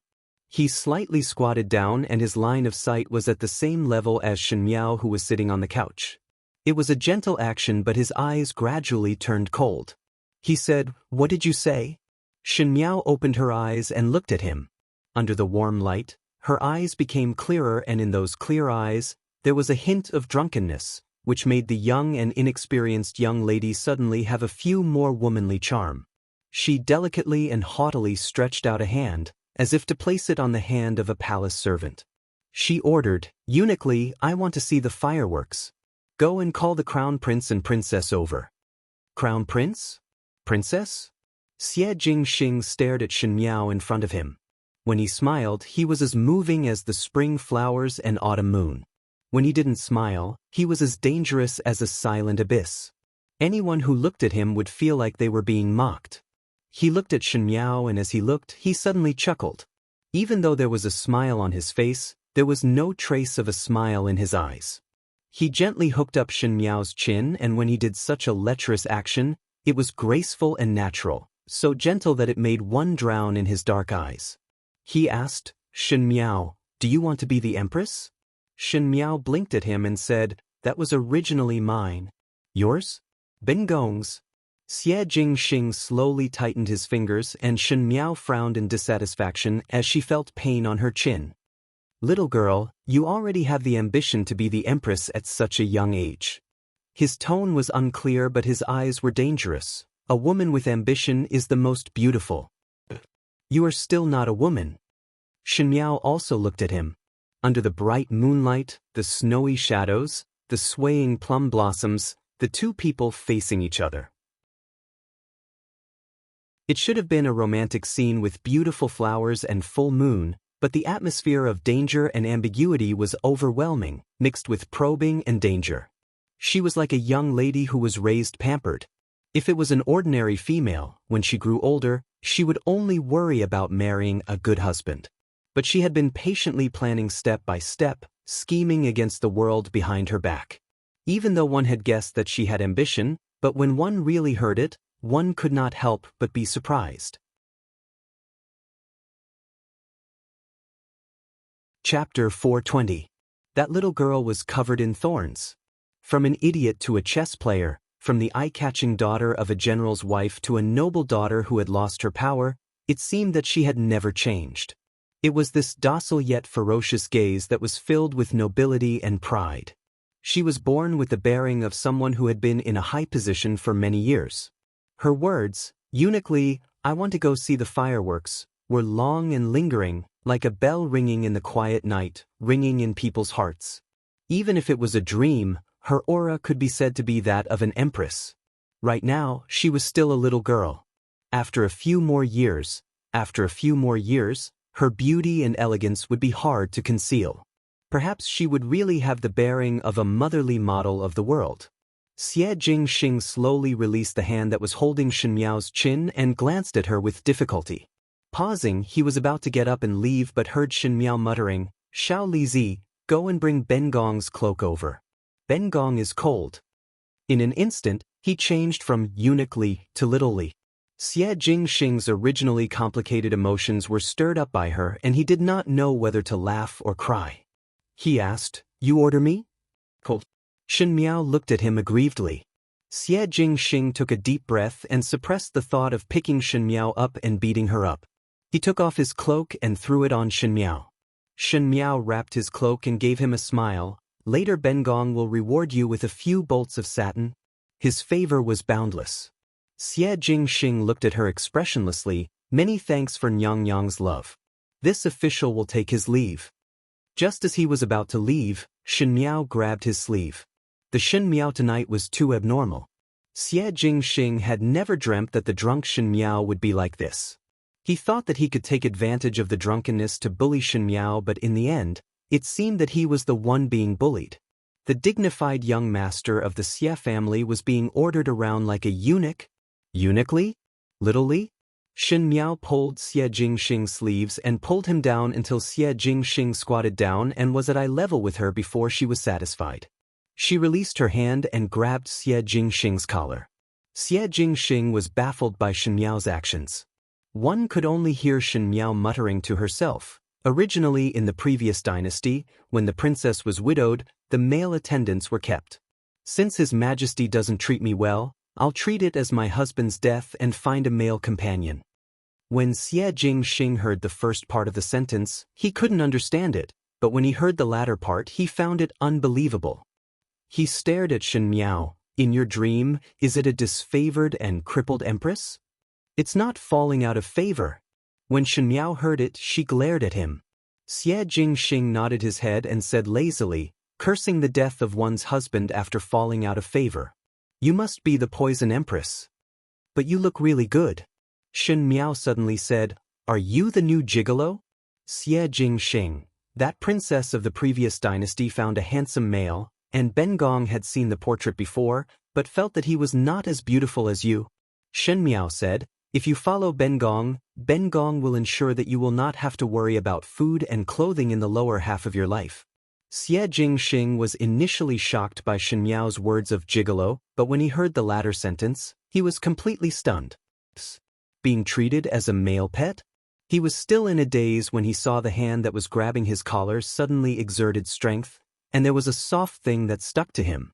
The cold little mouth licked his lips, and after a nibble, a mouthful of sweet plum blossom wine came to his face. "From now on, you are Ben Gong's person." Shen Miao released her hand and looked at him with a dignified smile. When Xie Jingxing recovered to his senses, he only had one thought.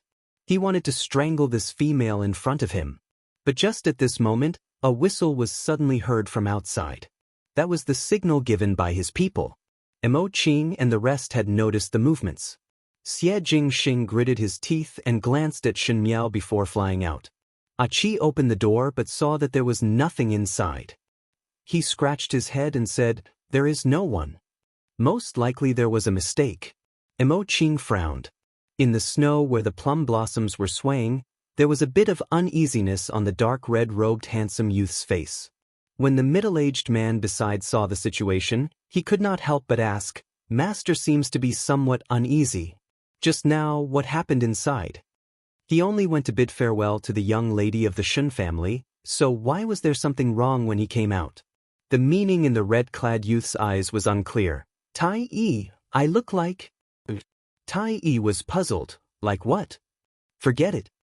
He gritted his teeth and replied, "Go." Chapter 421. In the early morning of the second day, the sky had just brightened when Jingzhe and Guyu came over to help Shen Miao wake up. When they entered the room, they saw Shen Miao sleeping on the couch and the blanket was missing and her body was covered with a fox fur coat. Both of them suddenly turned pale with fright. Yesterday when she left, she did not leave behind any fox fur coat. So where did this fur coat come from? Jingzhe woke Shen Miao up, and after Shen Miao woke up, she was also at a loss when she saw the fox fur coat. Even though the after-effect of the plum blossom wine was strong, it was like what the female owner of the household said, one would not feel dizzy the next day. It was true that one's head was not dizzy, but one was unable to remember anything that happened last night. She did not even know why she wanted to stay in this room alone. Guyu took that snow-white fox fur coat and said, "Young lady, where did this fox fur coat come from?" Shen Miao took the fox fur coat and shook her head. "Young lady's clothes boxes are all here. Could it be that young lady was drunk and dug it out from the boxes?" Jingzhe asked tentatively, "But why is it that it is the first time seeing this fox fur coat?" They did not think in any other direction. After all, Shen Miao was perfectly fine staying here and there were guards guarding outside last night, so nothing had happened. It was just that this fox fur coat came out of nowhere. Shen Miao said, "Take it out and ask the farmer if it is their family's." Upon seeing the owner of the household, the owner shook his head when he heard it. "Our family does not have such a good fox fur. Most likely elder sister had misremembered." Shen Qiu took the fox fur coat and said, "This fox fur coat does not look like an ordinary item. Younger sister, where did this come from? One fear that it is worth a lot of money. The workmanship also looks gorgeous, but the tailoring is not very good. One feel that it is too big for you to wear." Shen Miao took the fox fur coat and her heart was very puzzled. She really did not remember when she had such a cloak. But hearing that Shen Qiu said that it was worth a lot of money, she naturally took it back and lied without a change in expression. Thinking about it, it seemed that it was bought in the Ding capital. Jingzhe was thinking hard about when did Shen Miao bought the cloak, and when she heard her say that, she did not bother to ponder and immediately said yes before keeping the cloak into the box. Shen Miao shook her head. No matter where did the cloak came from, but in this trip to the Shaochun city, one fear that there would be a lot of places that needed money. Now that Shen Xen was not like the past, if there was a day where he was stretched to make ends meet, he could still exchange this cloak for a lot of money to spend. Thinking of this, those messy conjectures became dispensable. Time always passed very quickly. The different state of mind determined the different scenery one would see. Even though the Shaochun city was far away and the road was filled with high mountains and meandering rivers, it was bumpy and muddy. Even though they were travel-worn, Shen Miao did not say that she was tired. Those soldiers in the front of the Shen family's army who were regarded as burdens, followed Shen Xian's remaining trusted aides, and because of the hardships they shared along the way, they became closer to everyone. Leaving the capital in the second month of spring, at the beginning of August, she finally arrived at the Shaochun city. The Shaochun city was located at the border of Mingqi and was a very small city. If one were to talk about the highest official in the city, it would be the garrison general Luo Sui, Grand General Luo. All along, Luo Sui had been protecting the people of the Shaochun city to live and work in peace and contentment, but because it was too far away from the Ding capital, everyone was well aware that this kind of job was not a good one. In addition, after so many years, the Luo family's army was almost scattered, and the Luo family only had some prestige in the Shaochun city. When the guards at the city gates saw Luo Shuiyan taking out the Luo family's identity token, they were suddenly in awe and sent someone to pass the news to the Luo family. The Shaochun city was only such a big place, and when the Shen family brought a group of people into the city, it was immediately noticed by the surrounding commoners. One after another, they went forward to inquire and found out that it was the Luo family's married daughter who brought her family over. Immediately there was a wave of liveliness. Chapter 422. Jingzhe quietly lifted the curtain of the carriage and looked at the outerwear before saying to Shen Miao, "Young lady, this is the Shaochun city." Shen Miao glanced outside. The Shaochun city was not as unbearable as what the noble females in the Ding capital said. Even though it was a small place at the borders, it looked lively. It was just that the sandstorm was a little strong. Because of the sandstorm, the women's skin was slightly darker, and they were not as delicate as the women in the capital. Perhaps it was because of the open culture of the people, they were all lively and quick-witted. Some of them even looked a little mischievous, making people feel that they were full of vitality. There were peddlers and stalls along the streets, so there was no shortage of goods. The more Jingzhe looked, the happier she became, and the original apprehension was swept away. "Young lady, the Shaochun city and the Ding capital are not much different. Does Jiao Jiao like it here?" Luo Shui-yen asked uneasily. What she was most afraid of was that Shen Miao would not be used to living here. Luo Shui-yen grew up in the Shaochun city, so of course there was no problem. Shen Qiu and Shen Xen were military generals who had been on the battlefield and would not say anything more. She was just a spoiled daughter that she needed to worry about. Shen Miao smiled. "It's good here." Only then did Luo Shui-yen feel relieved.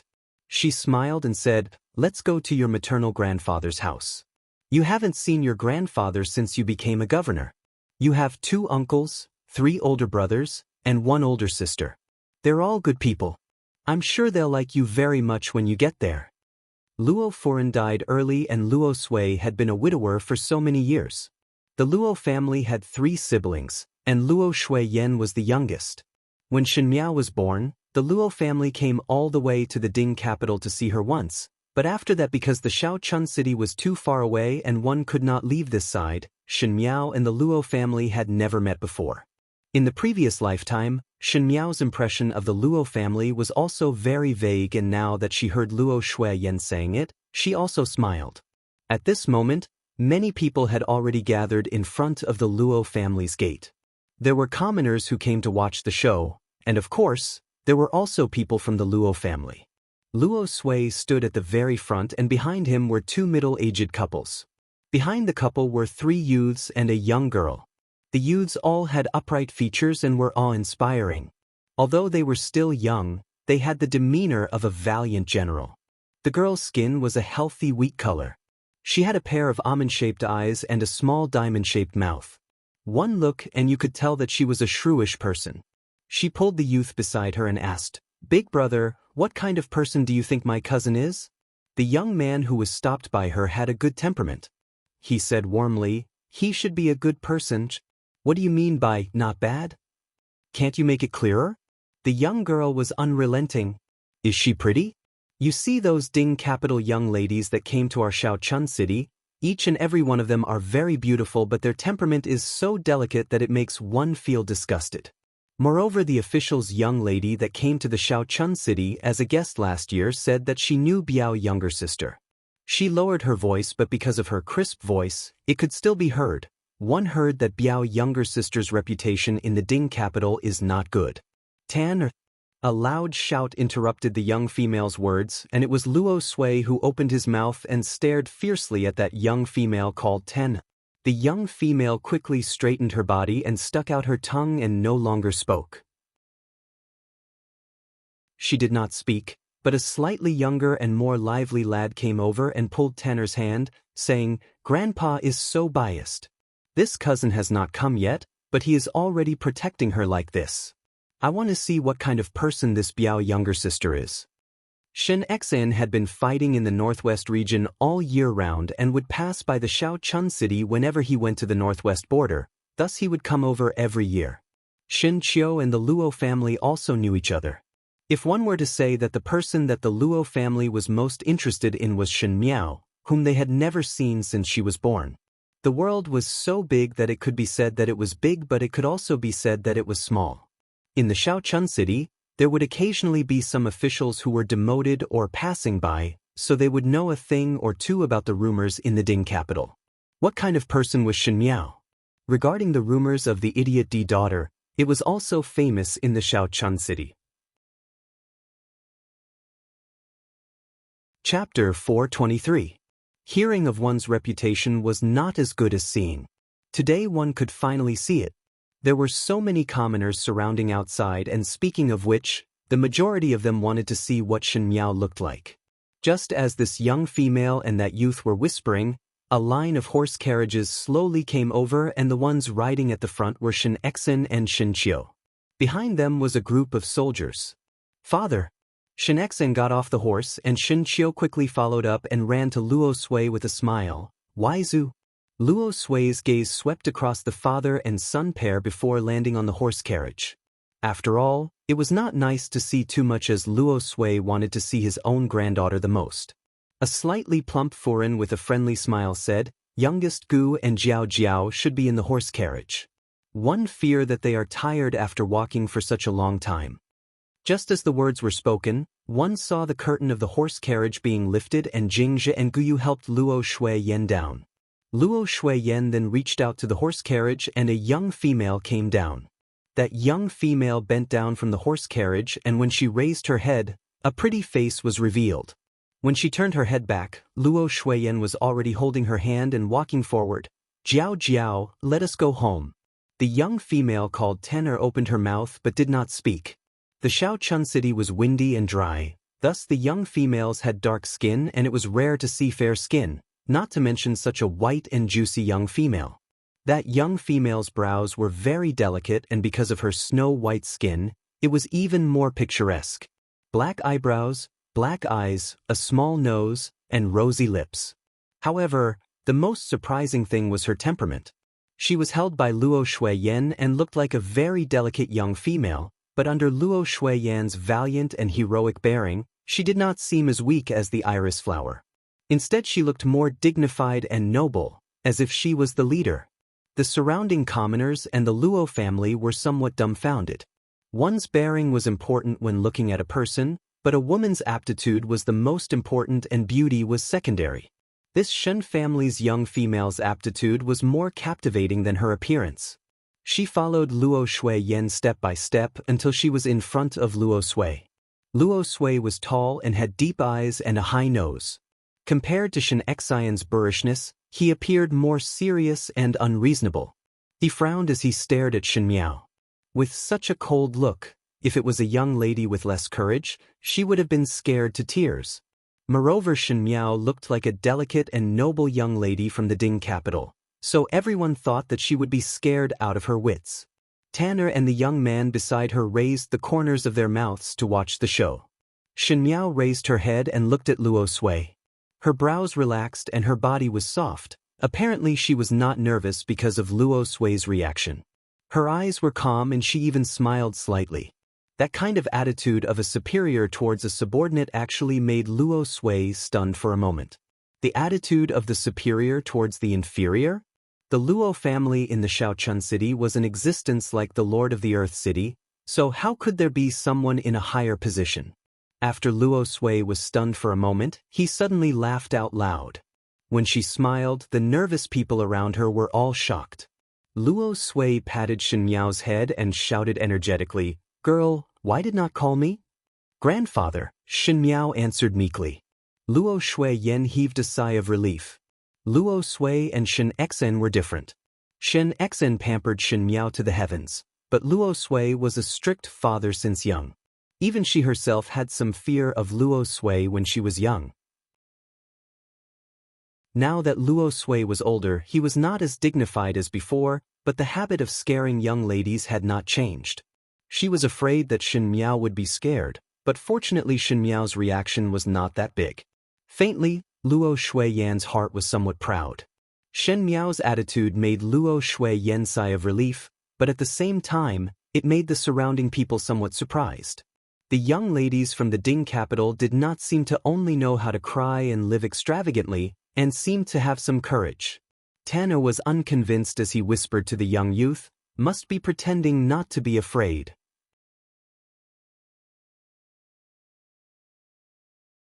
Chapter 424. The oldest youth with the best temperament looked at Shen Miao thoughtfully and did not speak. Luo Shui-yen then pulled Shen Miao forward to introduce her. Other than Luo Sui, the Luo family had two other sons and they were Shen Miao's two Jiujio, Luo Lianying and Luo Liantai. Luo Lianying's wife was Madame Yu, a gentle and honest woman. He gave birth to two sons, Luo Ling and Luo Sa. Shen Miao's second Jiu Shu Luo Liantai's wife was Madame Ma. Her maiden family did business and was shrewd, giving birth to a pair of siblings. The elder sister was called Luo Tan, and the younger brother was called Luo Qian. Luo Ling was Shen Miao's eldest Biao older brother. This Biao older brother was 18 this year and had a gentle and honest temperament, exactly the same as Madame Yu. When he saw him, he would greet him gently and politely and was a very considerate person. And second Biao older brother, Luo Sa, was 17 years old and also Luo Ling's younger twin brother. He looked at Shen Miao and snorted coldly before ridiculing, "Young lady of the Ding capital, can she withstand the sandstorms of the Shaochun city?" He was kicked by Luo Lianing. That Luo Tan was 16 this year and had some suspicions towards Shen Miao. Her attitude was not warm and was more curious. Luo Tan's younger brother was the same age as Shen Miao and kept sizing Shen Miao up. He had a round face and was somewhat picky. After greeting the Luo family circle of people and recognizing them, Luo Sui let Luo Shui-yen bring them to the residence first. The Luo residence was a place where a large family lived together, and they all lived in harmony and love. The Shen family was settled in the courtyard that Luo Shui-yen had before she was married, so they could stay there. When the servants went to tidy up the room, everyone talked in the hall. After the initial excitement, it was time to get down to business. The Luo family and the Shen family were different. When the Shen family was in the Ding capital, because Shen Gui and Shen Wan took the path of civil officials and was different from Shen Xian, naturally there would not be any discussions in court. In addition, they weren't blood relatives to begin with, and there was a layer of separation between them, so these private matters were even less likely to be brought up. The Luo family was different as they were all one family.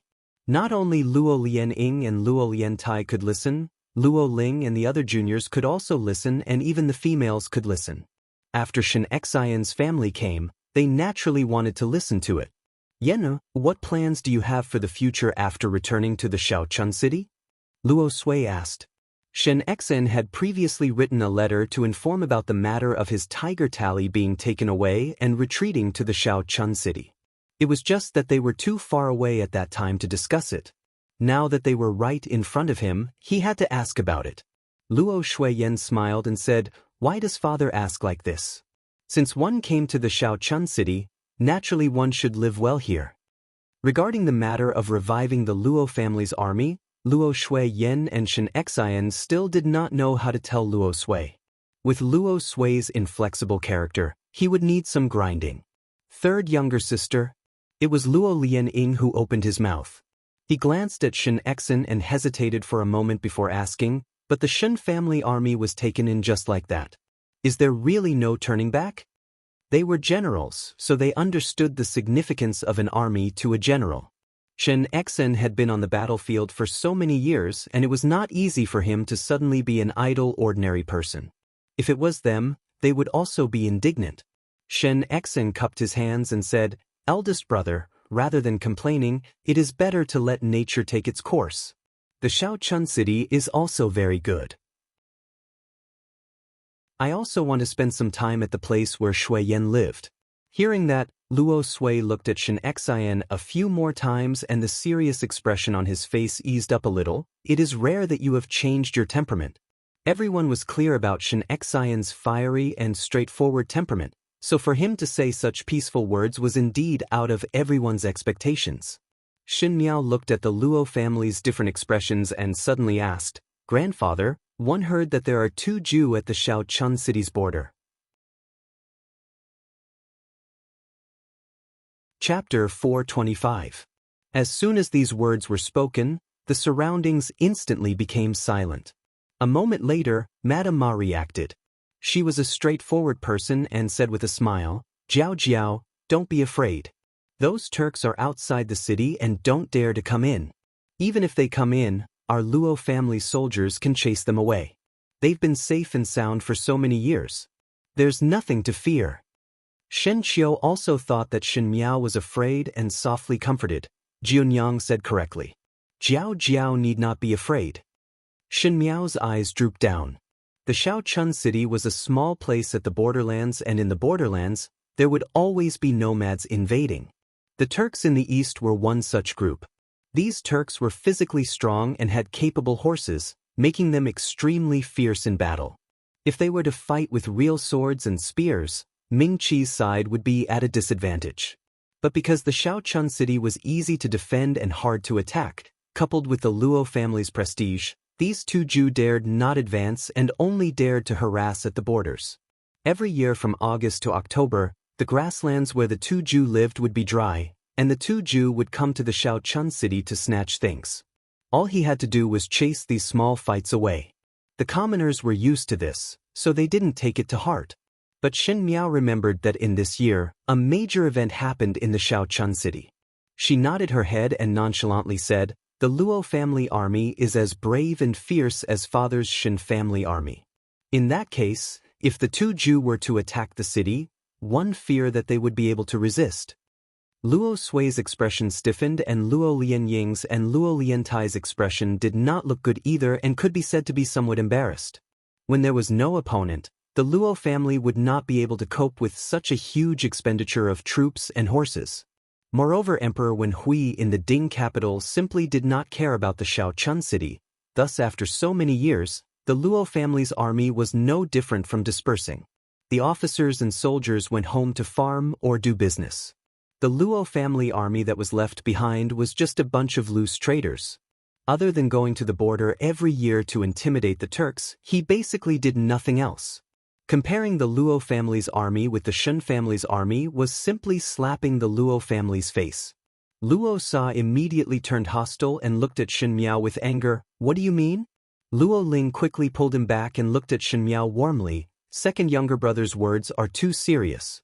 Biao younger sister must not lower herself to second younger brother's level.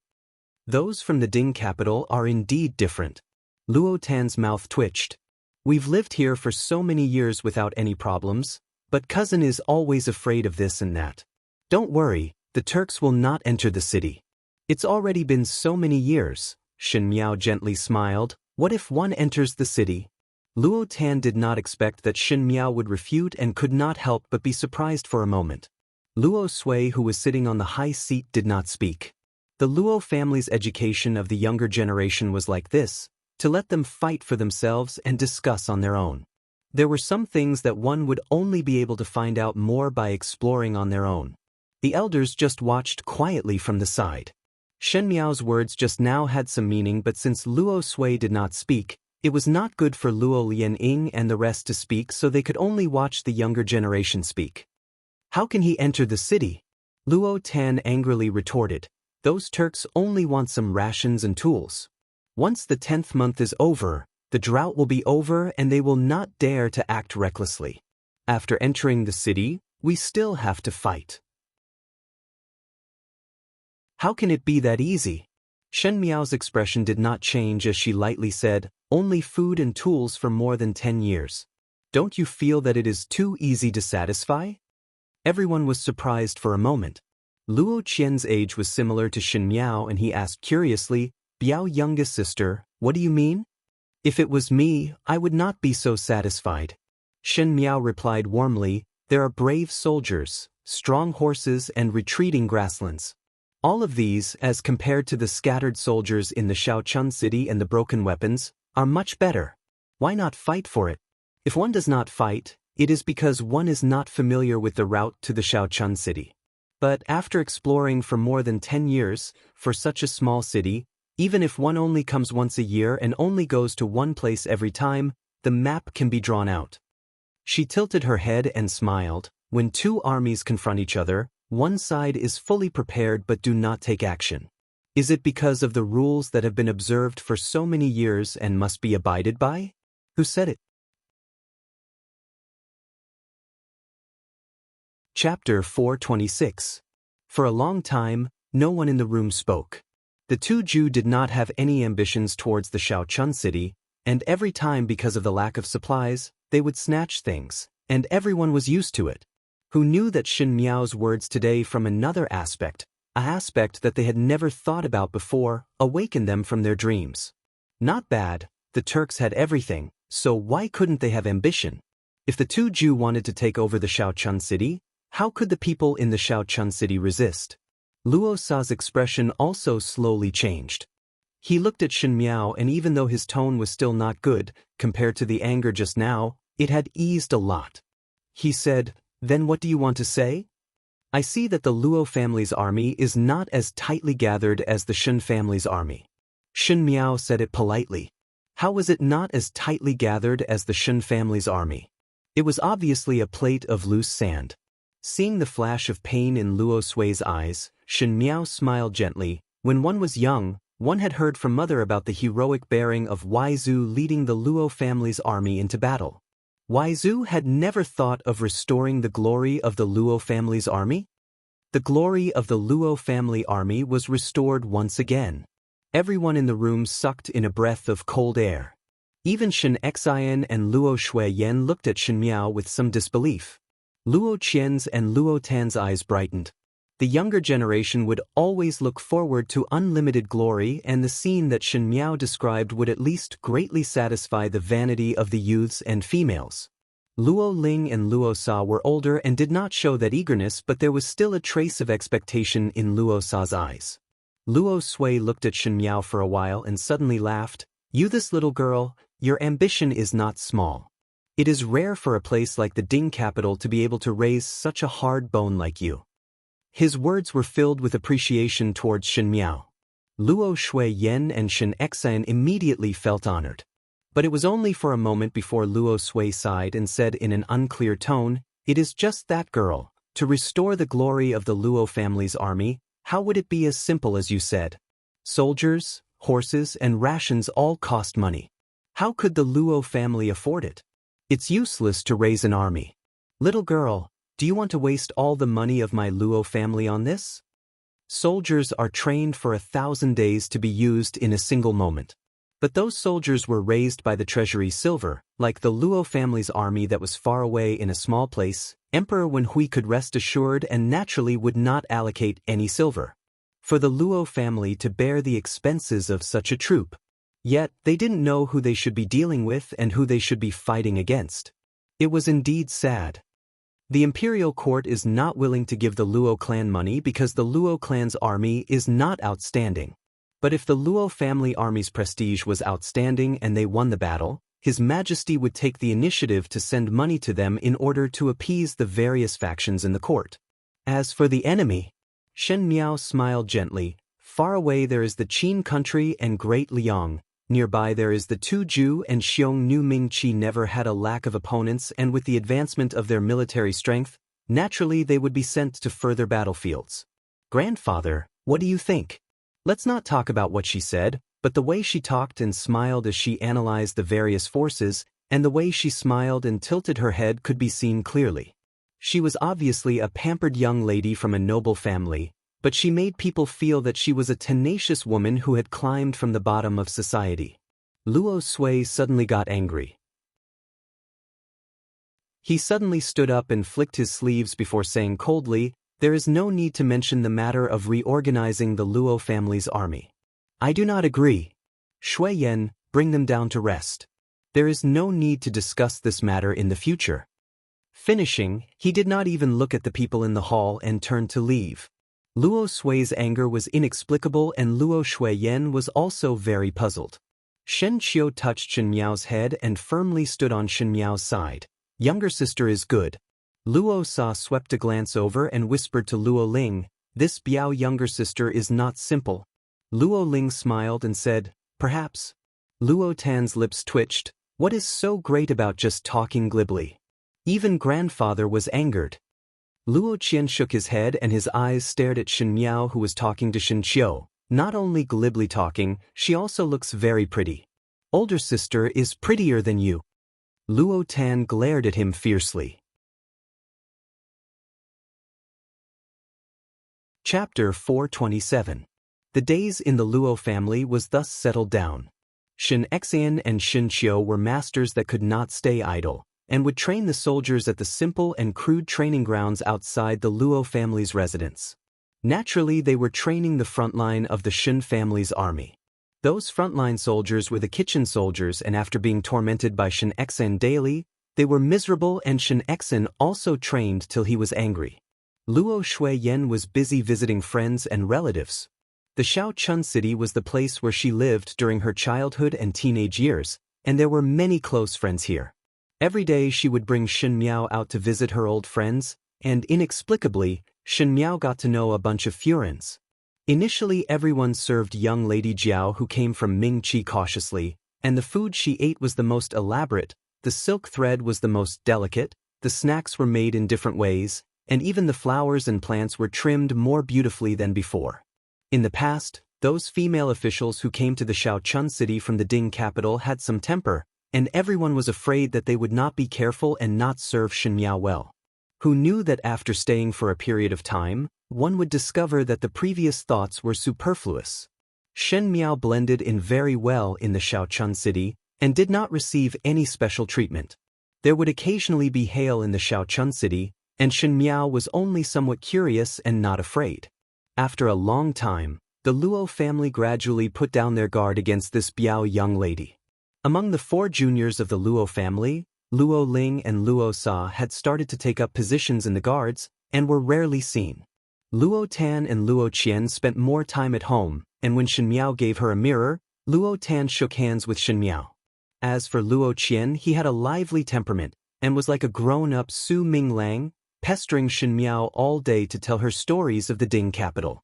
Shin Miao did not need to think about Fu Xiuyi's matters in the Shaochun city, and her mind was much clearer. She treated Luo Qian as a younger brother. On this day, Luo Qian and Luo Tan came to Shin Miao's courtyard to look for her.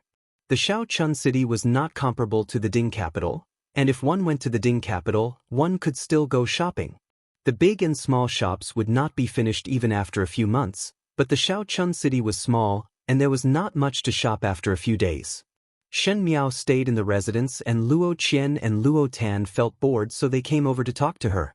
Luo Qian was eating the Jiangnan snacks that the kitchen made for Shin Miao as he said, "Yesterday I went to the drill grounds to watch older brother Qiu train the soldiers. Even though those soldiers were not good, older brother Qiu's martial arts were very high. And cousin Qiu's bodyguard Amo, I couldn't even last a few moves against him. Cousin, can you ask cousin Qiu to teach me a few moves?" Shin Miao smiled. "If you want to learn, just tell eldest brother directly. He will definitely agree." Really?